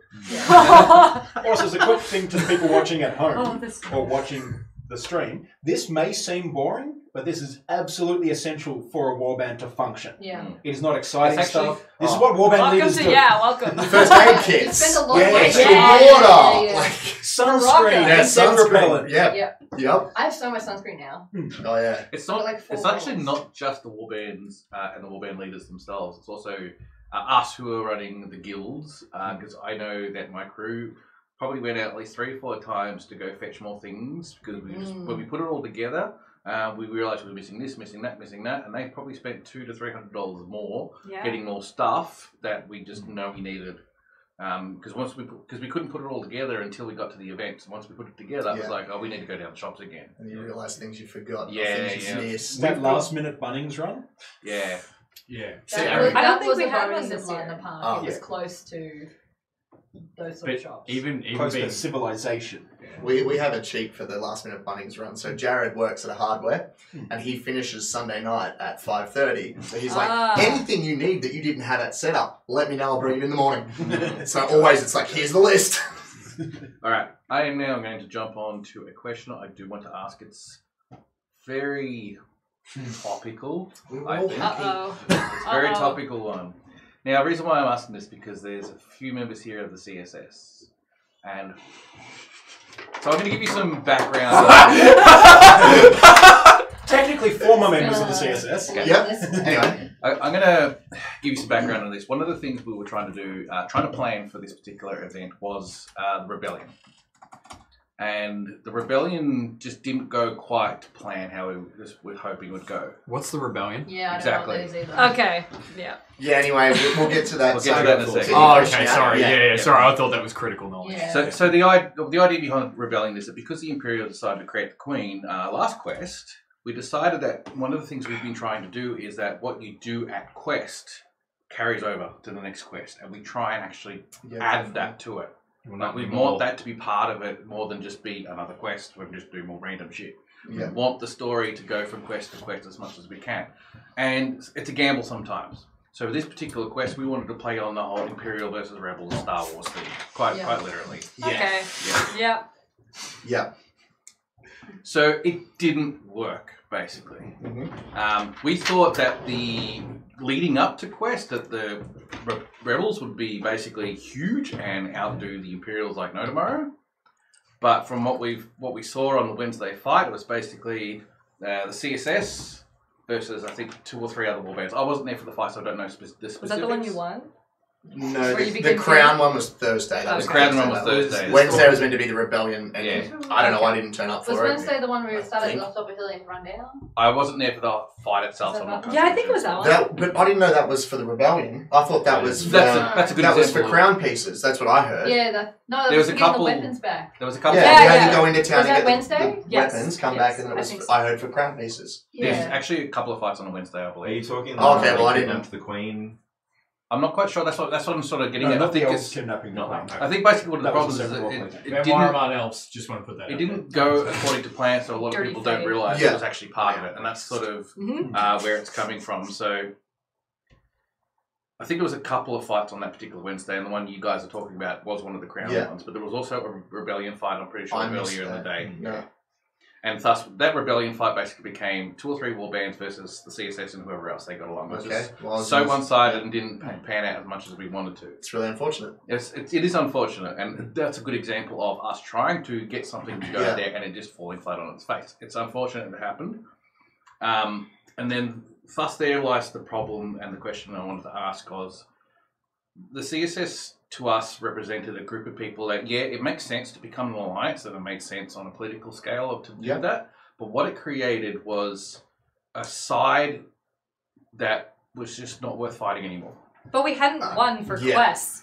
We hadn't won. Do you We know didn't- why? Last four because Yeah. everyone was against them. That was the Because point. It was everyone trying to be the hated bad it. guys. Because if we played Like our that, game, yeah. no, if we played our game, if we just tried to play our game and we didn't actively game against the CSS, we would fucking lose and we would lose hard. And you can disagree with that, but that is No, a that's simple fine. fact because we got dominated one quest yes. and it was really, 2 really years bad. ago. And it wasn't just at the warband leader level; it No, was at every the whole fucking game, level. yes. People hated it. So, Musalon were edged their way into It's the not- CSS. sorry, it's not- No, this it's not is you fine. guys specifically, No, it's the just let me idea say of the my point and CSS, you'll yeah. understand. So Musalon edged their way into the CSS for the sole purpose to destroy it. That was our plan. We Didn't come betrayed to them. eventuate because the game's ended, but Yeah. we came in playing nice, and then we wanted to destroy it. That was our plan. Cool. That was what we wanted to do. We thought it would be a fun roleplay thing to be like, yo, we're with you guys. Actually, we're better. Get stuffed. Game. What happens? Who knows? I wanted a roleplay world, not a risk board, which is what it Do was you- coming down to. Do you think the CSS could like roleplay that? Some, yes. Hmm. I wasn't going to give you the choice. I was going to do what I wanted to do, Yeah. and then worst case they'd kick us out, and then we'd be their enemy forever. Whatever. It would have eventuated. The game would have happened. I had lots of fun roleplay with a bunch of them in there. We had the same thing in the Peace in the East. Like as the Eldar, like Yeah. we were like, because we're utilitarian, we're like, it makes sense to have these people cover our ass and we'll all mix in together. But we went in, and as soon as either the Kurahasu or DC, when it was just the 3 of us, as soon as they're like, we're thinking about doing this thing, we're like, we don't like that. And they're like, yeah, but you can't tell us what to do. And we'd be like, we will fuck you. Yeah, and we will end Peace in the It's East. just a very hard thing to do because if you have We're forcing 100 roleplay. people as an ally and then the rest of the game, then that 100 people is essentially a warband, Yeah. and it really tips the scales. But that was the point, is we wanted Yeah. some fracturing because there was fracturing already. Don't worry about it. because like some of the thinking in the Peace in the East was starting to be, well, let's just be a power block, and it's like, Yeah. no, this needs to be for a roleplay purpose. Well, After no, you haven't spoken for a while. You go. What I was going to say there is that on the topic of the CSS, we were a affiliated state with the CSS. When we set up in Sagas, our main plan was to probably more go to war with the CSS, but You didn't have a things choice. happened with pyramids, and everybody to the east of us started telling us we couldn't burn them down. So Rude. that I happened. literally said nothing. Not you, you were northeast. But that sort of pushed us in their direction more than anything else. I definitely think, though, on the topic of them not having won in several quests, the last time the CSS fought, if I'm recollecting correctly, together, as in none of them split off, was the last time the CSS won. And I think that's what, I think it was Adele raised Yeah, the they point, never is always that, fought together. There was always someone not fighting with them. is that Every the time. CSS, oh no, actually it was, sorry, Jack, Package, you had to band against them because otherwise you lost to them. There was really no alternative. They were a superpower amongst powers. Exactly. There's a lot more Because members in the game now, though. Yeah, but Also, I think people didn't have enough faith in the CSS. Yeah, I know that sounds weird, but for example, late entries. Musion, you entered into the CSS with the intent to fuck them over. People yes, didn't but have... if it organically grew that way. Yeah, it was our end plan, exactly, but though. if it didn't... People didn't have enough faith to trust those people to actually roleplay. Yes, there are people in the CSS who don't roleplay and are purely in it to power game, but there are a lot of people who are in it to roleplay. I would call ourselves... I'm not sure if we officially ever joined the CSS. We're an affiliated state. And every single quest, we did end up siding with them, but we went into it as a neutral party and we made an in-character decision to side with them or not. And we always chose to side with them because they always played our game and role-played with us. And I think it's really unfair to just say that the CSS is a bunch of power gamers, you know, it's a bunch of people sitting around having out-of-character conversations, because yes, stuff like that did happen, it was frustrating, but there were also people there who were trying to make the game better. And I just don't think it's fair to kind of cast this broad shadow over it. Metagaming casts a broad shadow. Yes, it absolutely does, but that wasn't always what was going on. I think one key takeaway there is that even if that kind of thing was going on, from most, I would say we were more outside than inside the CSS. I mean, even the CSS meetings that I did go to this quest, I was never there as a representative of Outremer. I was there as our overlord, the Republic of Ravenna's representative. Which caused some fun. Anyone not up with sagas is going to be so lost right now. That's a whole nother discussion right there. Politics! I'm going to flip to that question if I can jump in after you've done that. Yeah, I was just going to say is definitely, from somebody mostly outside, you could see the people within the CSS. There were definitely some there that were only there for in-character reasons, that weren't trying to power game. But there was always, I guess, the taint. It was sort of twinging the outside that you could always kind of see it there, at least from my perspective. That was my personal viewpoint on that situation. Perception makes a big difference to what you're actually trying to achieve. That's what you got to understand. Like, and people will focus on the negative. Yeah. They'll focus on the negative positive thing. I understand, like, what you two guys have basically said to me is, like, absolutely perfect. It's how you should play and it's how you should react. But on the outside, when you're looking in, it doesn't seem like that, especially when some of the people are involved and some of just the noise that goes around. People will make perceptions about rumor. People love to gossip at Sword. Of course they do, This may be a foreign concept, but but there is a certain amount of you got to get together when you realise that you're too big, that you're making the game not fun for a group of people. That you realise that's when you got to make that effort to actually try and break it up and have those internal politics, which you guys wanted to do and have a bit of fun with, to actually make it a bit more dynamic. Which is why we kept deliberately butting heads with DC over some pissy little means nothing territory on the map.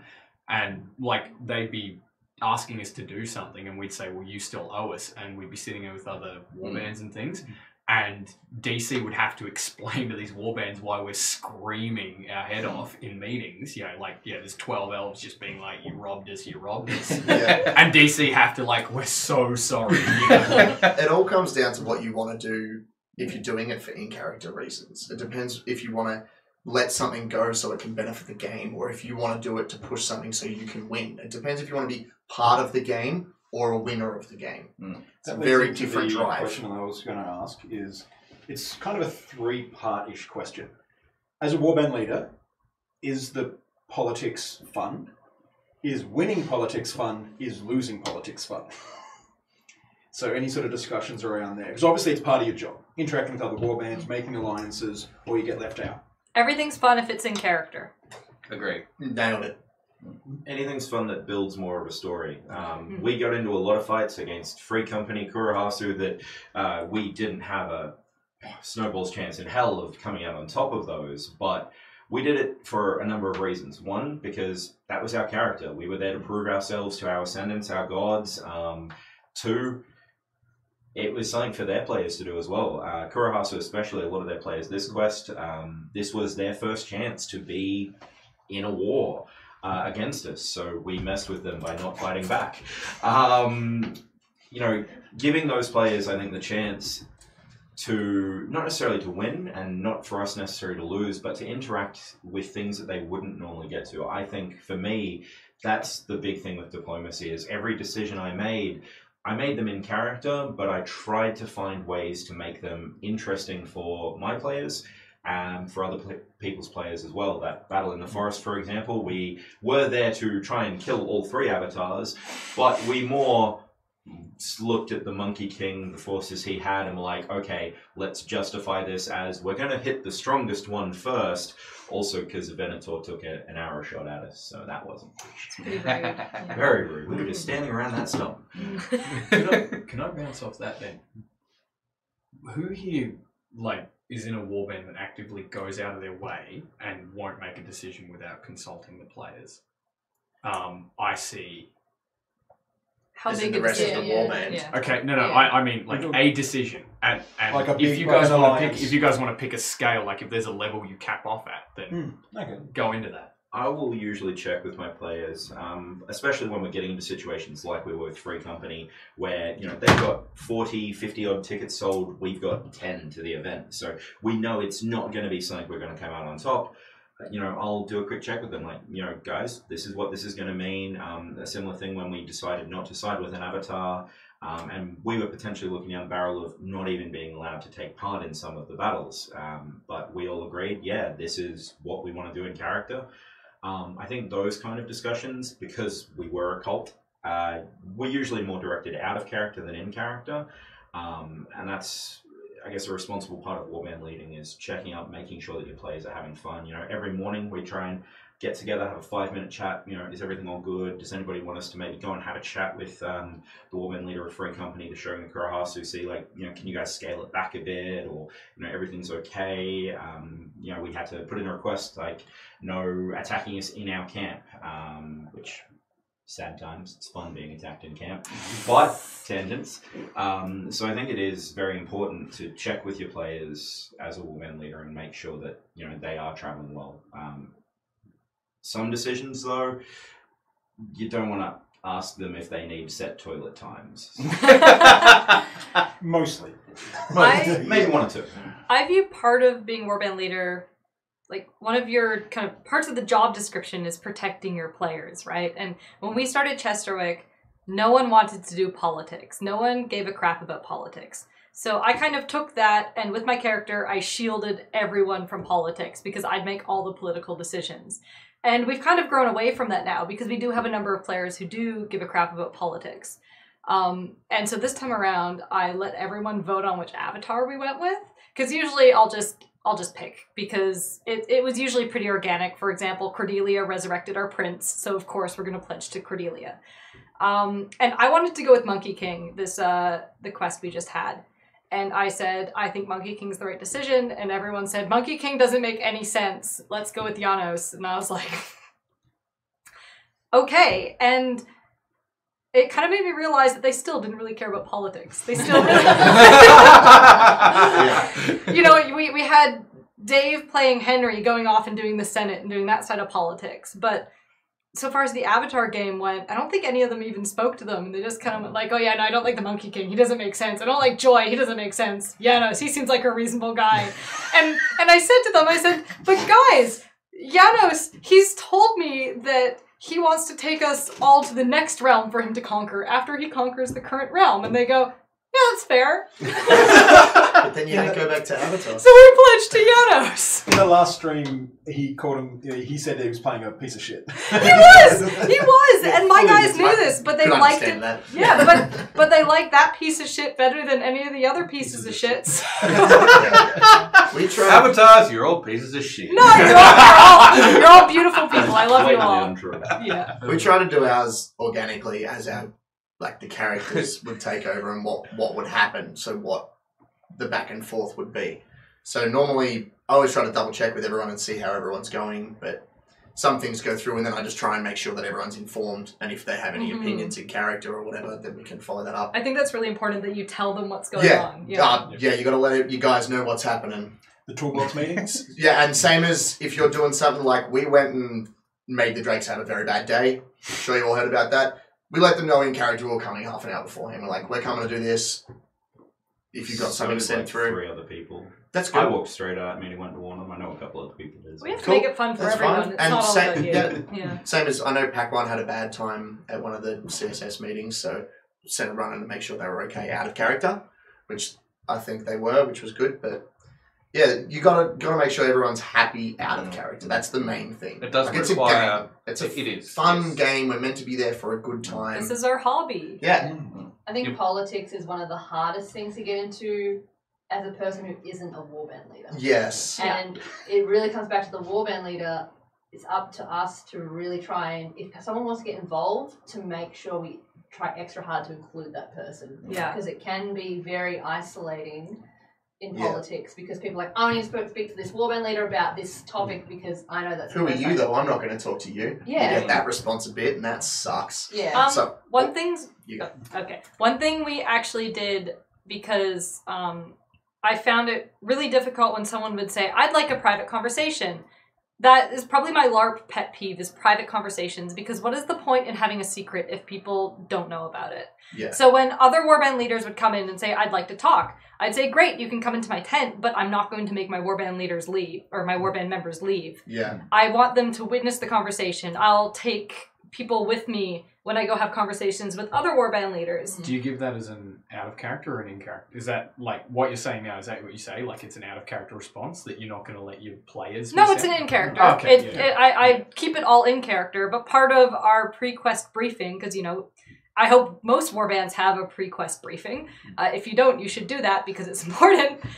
Is we say don't keep secrets, get other people involved. If you find some cool storyline, drag other people into it. If you have a meeting, take other people with you, because what's the point in having an adventure if other people aren't involved? Yeah. We went on for a quest for a potato and ended up earning 15 silver.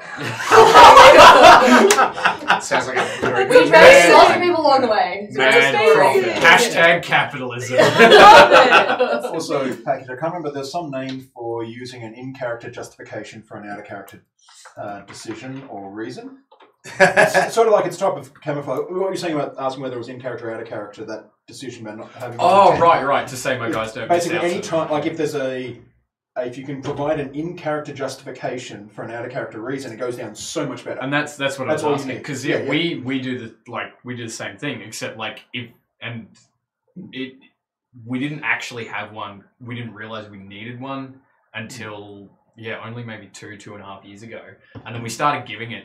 And people would be like, "Oh, you come to the meeting," and then 12 of us would rock up, and they'd be like, "Oh, you guys can stand outside." It's like, no, we all come in or we don't. Yeah. And it's like because we are all one.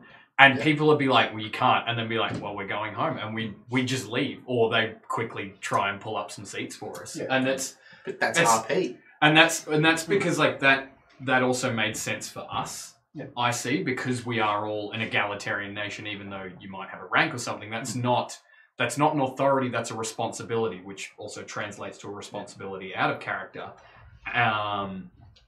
In terms of real responsibility, but also the social responsibility to involve your players. And so we found that those two things mirrored up anyway between our IC and OOC systems. Like a good one is having weapons checked at a gate as you come in, Yeah. because no one wants a fight to break out in their camp and stuff to get broken. So it's an out of character consideration, which you provide an in character cover to smooth that transition. Yeah. And so just like those small sort of things, there's various ways you can bring them into designing an environment. We had a conversation with Karasu about that, because one of the things too is because we've got the strong militant culture, not warrior culture like them, but our thing is can't be disarmed sort of thing. And it's how do we justify it? And that's one thing we couldn't justify, find a reason to hand it over. Why would you walk in, you're just going to give your sword to a bunch of guys that are going to stand around you and watch you the whole time, and if you sneeze the wrong way, they'll fucking shank you. Yeah, I mean, you don't, Remember the meeting?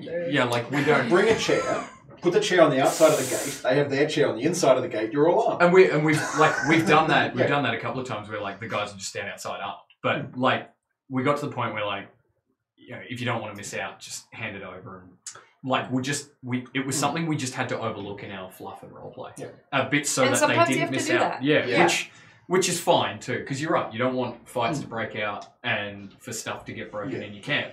And also, like, I see, you can let a bunch of, like, fucking fighters into your camp? I don't think so. One of the compromises we had in Free Company at one stage was, we called it no weapons of war. No shields, no two-handed weapons, no ranged weapons. So if you want to start a fight in Free Company camp, single sword versus our pole arms and guns, then that's good. Yeah, I'm stealing that, because that's a good policy. because then you're on the way back foot if you try anything. Maybe you get a shanking in, that's about it. But no weapons of war. I come across a few because I have a few chains that are mounted to my chest. So if I'm in armor, my swords are tied to me. So to get them off is a real pain in the ass. Yeah. So I'll normally be some compromise if I just won't draw. And if I do, I'll do a really slow draw so you can stab me before I get it out. Yeah. And that'll be like the compromise I'll come to. But yeah, I just want to put my 2 cents in. Yeah. But yeah, there's a bunch of things. If you see a problem, then just looking at it as what are various solutions you can have and thinking outside the box. Yeah. And I think something that a lot of kind of intermediate role players fall into, and I know there are a lot of articles about it, like it was a hot topic a few months ago, is like, my guy, that's what my guy would do. I'm just doing what is completely in character. And people, when they do this, they completely disregard other people around them, and if other people are having fun. For example, I play a Duchess. If I was completely in character, if someone just came up to me and asked me a question, I'd say, go away, you're disgusting, why would I even talk to you? You're the people's Duchess. But you got to pick your time. You can still do that, but you have to pick your times. But I'll usually do that with people I know. If someone I don't know comes up and tries to talk to me, I will talk to them. I will roleplay and interact with them. Yeah. Because I don't think it's fair to just say, oh, well, I'm a snooty Duchess, so obviously everyone else can fuck off. Like, I don't think that's good roleplay, and I don't think that's fair. And I think a lot of people, they kind of start falling, they move beyond kind of basic characters and they fall into that trap, and it makes it not, especially for people from out of state or people who don't know people out of character, it makes it really, really difficult, and it makes the game incredibly unapproachable. I know we're actually sponsored by Glenfiddich. Hold it up. Who are? We are. We are. Hold it. Proper presentation. It's the official drink of the Elder, if Glenfiddich is watching. Matters would be very happy to hear me say I that. think we need to do a topic on camp, like how to organize a warband camp. Yeah, Spreadsheets. Yeah, Spreadsheets. A better option. Bins. Dubliner Yes. honeycomb. Out of area. So it's Pillows. honeycomb. Trunks full of blankets. How you're getting stuff Honeycomb places is the best ways with to vanilla pack ice the cream. game of Tetris. Look at and that. actually Game of get more Tetris. gear in. Find a friend with a trap. We're going to have a whole 2-hour talk on Tetris your trailer. Yeah. Oh man, I can pack a know trailer Literally You before and this Kieran should podcast, I was at home and The strapping should make a note. one of the... So my 2 cents on this whole thing, and it happened a couple of times, not just this quest, but the quest before, and even the quest before that, is one of the things I've always wanted to try and get to anyone who's trying to do role playing is that if something goes wrong, it doesn't go quite according to plan, don't stop and complain about it, or just don't stop in general. Just roll with it. Don't Meta. break character. Don't go out of character. Roll with it. And if you're going to Unless lose something's because of it, really wrong. unless something's really like wrong. if something's actually wrong. I'll use an example at Cryal Castle. We put together a heist at the casino, and a lot of people heard about it. But there was a I couple. lost money. So yeah, a lot of people lost money. Checked out just at the right time. And what people don't understand about that particular heist is that when we went to Cryal Castle, it was like one of those rare moments where I was actually able to do such a thing. I wouldn't have been able to do such a thing at any of the other quests. I haven't seen it done in any of the LARPs I've ever been to before. And it was something that, like, holy crap, I could finally do this with the right environment for it. People talked about that heist for like 2 months. I know, it was a great heist. I didn't see it or anything. Now, one thing happened in there that became a contentious point. Now, I don't know how, at what levels, and who was affected more of it, but they put up a divider, and the divider was just a bamboo divider that you bought from the reject shop or something like that. And apparently some wizards had come along and cast a spell on it to turn it to stone. But there was no indicator on it to tell her whether it was stone or whatnot. Right. Other than telling a few people, as many people as they could, to tell them to make them understand that it was turned to stone. But when the goats came through to do the distraction for the people who were robbing the casino, they just came in, and threw it aside and then walked straight up the stairs. So there was a little bit of stuff happening there where he goes, no, you can't do that because it was turned to stone. He goes, no. If it doesn't have anything to tell you that what it is, then you just got to play with it and roll with it and just go whatever, you know. And and some people picked up on that particular one to basically say, no, we want our money back because they shouldn't have stolen it. It was unfair. No, just roll with it. You just roll with it. Yeah. Games break. That doesn't mean the story's broken. Now saying that, yes, you've also got to be careful what you're doing because apparently they broke it too when they threw it aside. Oh. That's what you've also got to pay attention to when you do that kind of stuff. Yeah. Props also break. If I can on that point, I'm not sure if other warbands do, but we've got a set of warband specific rules. And rule 1 and 2 we actually stole from Zatlan, the Perthicans that came over for a few quests, which are rule 1, just fuck me up, bro. So slightly different to theirs, which I believe was look at this graph. Yep. Then this was their rule 2. And that's a very simple rule of, if somebody comes up to you and approaches you and says, do you want to wrestle? May I take you captive? Can I cast this spell on you? Yeah, just fuck me up, bro. And rule 2 being talk shit, get hit. All of my players are aware that if they say something, if they say, I'm going to fight this epic creature and they've got a dagger and no way of blocking it or damaging it, too bad. They're fighting that epic creature. And I think that's very good. Sometimes not the smartest. They're getting the crap kicked out of them by that epic creature. But, you should be going along with what people approach you with because, Definitely. That's the world. Yeah, maybe you don't feel like getting taken captive at that particular time. Well, when do you feel like getting taken captive? Some people don't like it being taken captive, and it's fully understandable. So usually if you're going to do that particular thing, it's nice and easy to do it in character. Do the wrestling type thing. Just whisper in their ear quickly so it doesn't seem like it's out of character. You don't go in the middle of the streets, are you okay with me taking you and capturing you and torturing you? Kind of like whispering in their ear as you kind of like doing it. There are, of course, appropriate ways of doing that as well, and consent-based roleplay and whatnot, but it's more, we try and drive culture of go along with it because that could be the roleplay event that makes that player's event. Yeah, them actually getting to do that. Yeah. An orc taking you captive, sacrificing you to their gods, the goats as well there. I'm using those as examples because it's happened. Your prince being burnt at the stake. Yeah, I was in order camp for that. Oh my god, why? Well, it wasn't his prince. I was in the bathroom doing my hair and I came out and someone goes, oh, your husband's dead. I couldn't stop it. I don't carry weapons. That was the only time I got killed this quest was by the Order. I think They had their way with me. the other side of that is you have to have trust before you can have before you will shift those power dynamics. And so you need to have an understanding, which is why everyone's sort of pointed out the roleplay they will do with people that they know is so much different than what they'll do with some random person. Yes. Because you've got an understanding of boundaries, you've got all these things, which is where internal warband roleplay can be some of the most rewarding.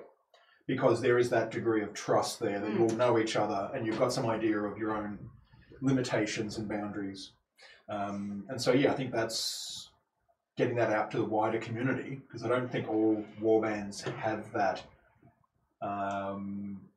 mindset to establish that. Well, yeah, it can generally help. I think one of the hard things, you've probably run into this as well, is that if you're playing a prick, like it seems that even if you do engender that sort of a mindset, like you guys aren't, you guys are rather, approachable much as you're fanatics. But like if you're a prick like the king over here, or Hiking, All that was yeah. in character. I was trying to cause agitation, to get murdered, to get hated. Yeah. That was the plan of that character. And I get that because we're a warband of antagonists. And that's the thing. Like people come up to us, and they're being perfectly friendly. Like, good morning, elf. Would you like to buy the paper? And they're like, fuck off, round ears. Like something like that. And people are then sort of hesitant to roleplay with us because they think that maybe we're just pricks. Yeah. Or they overlook it completely. Yeah. Because Chesterwick, we are incredibly sexist and racist.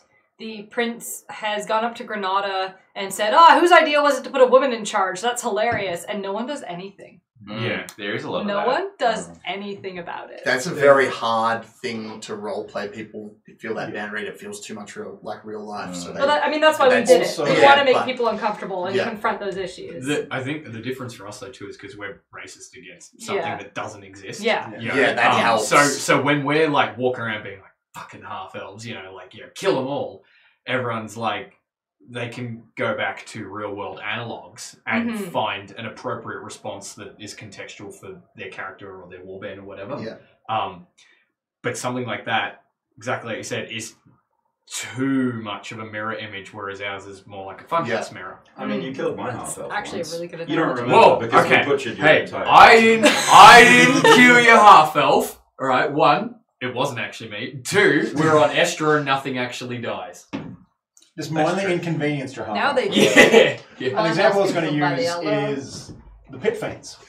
Yeah, everyone's Yeah. Blame the Elder Sesh. I'm going home. So, quick explanation. But- Post-apocalyptic game, bunch of cannibalistic pit fiends who, at their Me biggest, too. were 20% of the player base. Yep. And yet people were not willing to wipe them out, even though they were absolutely horrendously despicable people. I don't know what you're talking about. They're Ate my scary. baby's umbilical Yeah. cord. They're scary. Ain't like preacher. Don't know what you're talking Whenever about. I went up to Technically, them, everyone ate your preacher. But that was also another hard one because Yeah, we're because you- cannibalistic fanatics. We would just be murdering people on the street, but if you do that, you break the game. So you have to work out your medium and your levels of what you can do that the game's fun. But it's also Yes, a point yes, where yes. to put yourself in opposition to that, you are you're drawing a line in the sand and you are sticking by Yeah. it. well, Players don't do that. Players No. do not put that As line a in the whole, sand and no. say, this is where I fall, this is where I die. but I Yeah. think that's where They're not willing NPCs to come in. risk as much. I think that's why NPCs are really important. For example, with the pit fiends, as Mama Vulture, I could walk into their camp unharmed. I could walk in and I'd go, hey, Uncle Boss, how are you doing? And Uncle Boss would say, hey, Mama Vulture, have you died of cancer yet? I can't wait to wear your skin. And then everyone would be horrified and I'd just walk out. There was no killing. There was no, player death. That was But also NPC to NPC. So But that's, but by slightly showing different. people those Yeah. interactions and that not every interaction has to be violent, that's, Yeah. I think NPCs are role models for what players should strive to be. And I think when choosing NPCs, they should pick people who are role models in the, I in think the Warband community. leaders should be that same Absolutely, as well. absolutely. I think on that as well, one thing is because Swordcraft for the large part is not only a PvP game, but one with open lore. Formerly open lore. It was a big thing that, and as I'm sure the people that have been around for a long, long, long time remember, what was happening to warbands like the First Order of the Black Rose, like the early Chaos warbands, where it would wind up 80% of the player base against those 20, if that percent. And very few of those players are still around, or if they are, they no longer play those types of characters. And we had a shift away from, playing the open bastard, which now some people are coming back and doing quite well with it. Thank you. The game has matured. That's Yeah, what I very was much. going to say. And I think that's that goes back to what we were discussing at the very beginning of the stream on the way that the game evolves over the years. So I think going into the new setting as well with the restrictions on playing more evil-aligned races and characters, that we may start to see players taking more, responsibility for being not shit people, because they know that if they are those kind of characters, that people might actually make them pay for it, which could go either way. Hopefully goes good. I hope for more shady dealings. Back alley, The thing is, Yes. skullduggery. there's the Well, big what's difference that? between Yeah. a black and white dynamic and that shades of grey in the area. I think one of the problems is when you have any sort of players who exclusively go, I am going to be the paragon of virtue, or I am going to be senseless evil, they're no fun. Yeah, you You definitely have need- to find a middle ground. You need that, even if you like that dark charcoal, but you still got that little Yeah. bit of Nuance. lightness, so you if got that we little just- bit of... Yeah, if we Yeah, just turned up yeah. and just decided we're evil, we're going to kill everyone who comes across us, we're going to just be undead, vampiric scourgelings, and we're just going to kill everything that we come by. We wouldn't have had any friends. We wouldn't have had any fun in the game. We'd go to a battle, everyone would go, oh, it's them, kill them. And the best thing I like that you've done? Your birthday. I love it. Your Wednesday birthday. That's it. If you fought to make him Silly and young, engaging. you're a bad person. All right, I'm gonna interrupt because it is almost 10 past 10. Oh, yeah? Goodness. Okay, so That's my bedtime. we could keep going because I know what we're like. We can talk for we can hours. talk for hours and hours and hours on this stuff, and because you guys are a really great bunch, and you could actually be really informative for people for another 4 or 5 hours. We do probably have work to do tomorrow and all the usual everyday stuff that we all hate and dread. Come visit Arm Street at Timeline Festival. Anyone else? Go visit Arm Street at Timeline. Subscribe to the Professional Hobbyist on YouTube. Subscribe to the Professional Hobbyist at YouTube. Oh wait, we are doing one next week, which I'm actually kind of looking forward to because it's actually for the players, and some of the players that a lot of people probably have never ever seen before or even interacted with before. It's actually a lot of players, in fact almost all of them, very low on the tier, they're very newish, which I'm looking forward to because I get to now do Quest from the perspective of a brand new player. I'm looking forward to that more than I was looking forward to this, to be quite honest. Yeah, this is but trash. I was not looking forward to this at all. No, but for me personally, like the same thing. Yeah, this is stuff you hear at this We are level all all the time. jaded, bitter people. Yeah. We've been Hey, broken We've been down. here too long. I mean, I love this game. I just meant more we hear it at this level Yeah, we all do the time hear it at because this level. we We are talk at this to each level. other, yeah. But that talk next week is going to be the most informative. I think it will be. Yeah, I think it will that's be. awesome. It'll be a good representation of how everything's viewed. Just like the documentary you made for new players a couple of quests ago. That was very, good, yeah. very good. As I said, we run a D&D game every Sunday. Come join us with our fun, silly little game. And we will be using that particular game as much as I can, or at least that particular stream, to try and advertise other LARPs that exist out in Australia, not just Melbourne. I'm trying to get this as inclusive as I can, pushing aside all the politics because I am fully understanding that all LARPs are different, they're all run differently, they all bring something different to the game, and you realistically should try and go to many of them as you can. And just experience different things, different groups of people, different friends, different ways things are run, different ideas. And if you've only ever been to Swordcraft, go to a LARP where your character can die. At least once. Yes. Oh, Yes. It really messes you up. It does. In the best possible Yes. way. It gives you a great appreciation of the entire hobby, so it's highly recommended. Anyway, I'd like to thank the Warband leaders who came in tonight to have a talk about this. This has been very informative. You've done a great job. Thank you for those who have travelled a couple of hours just to get here. Where'd you have to come from? From Belgrave. Oh, okay. It's not too bad. That's not that bad. All right, and I will say good night It's not outwards. to everyone. Oh, and cool. good night to Hours Good and night. nine. Yeah. Bye. Bye. Bye.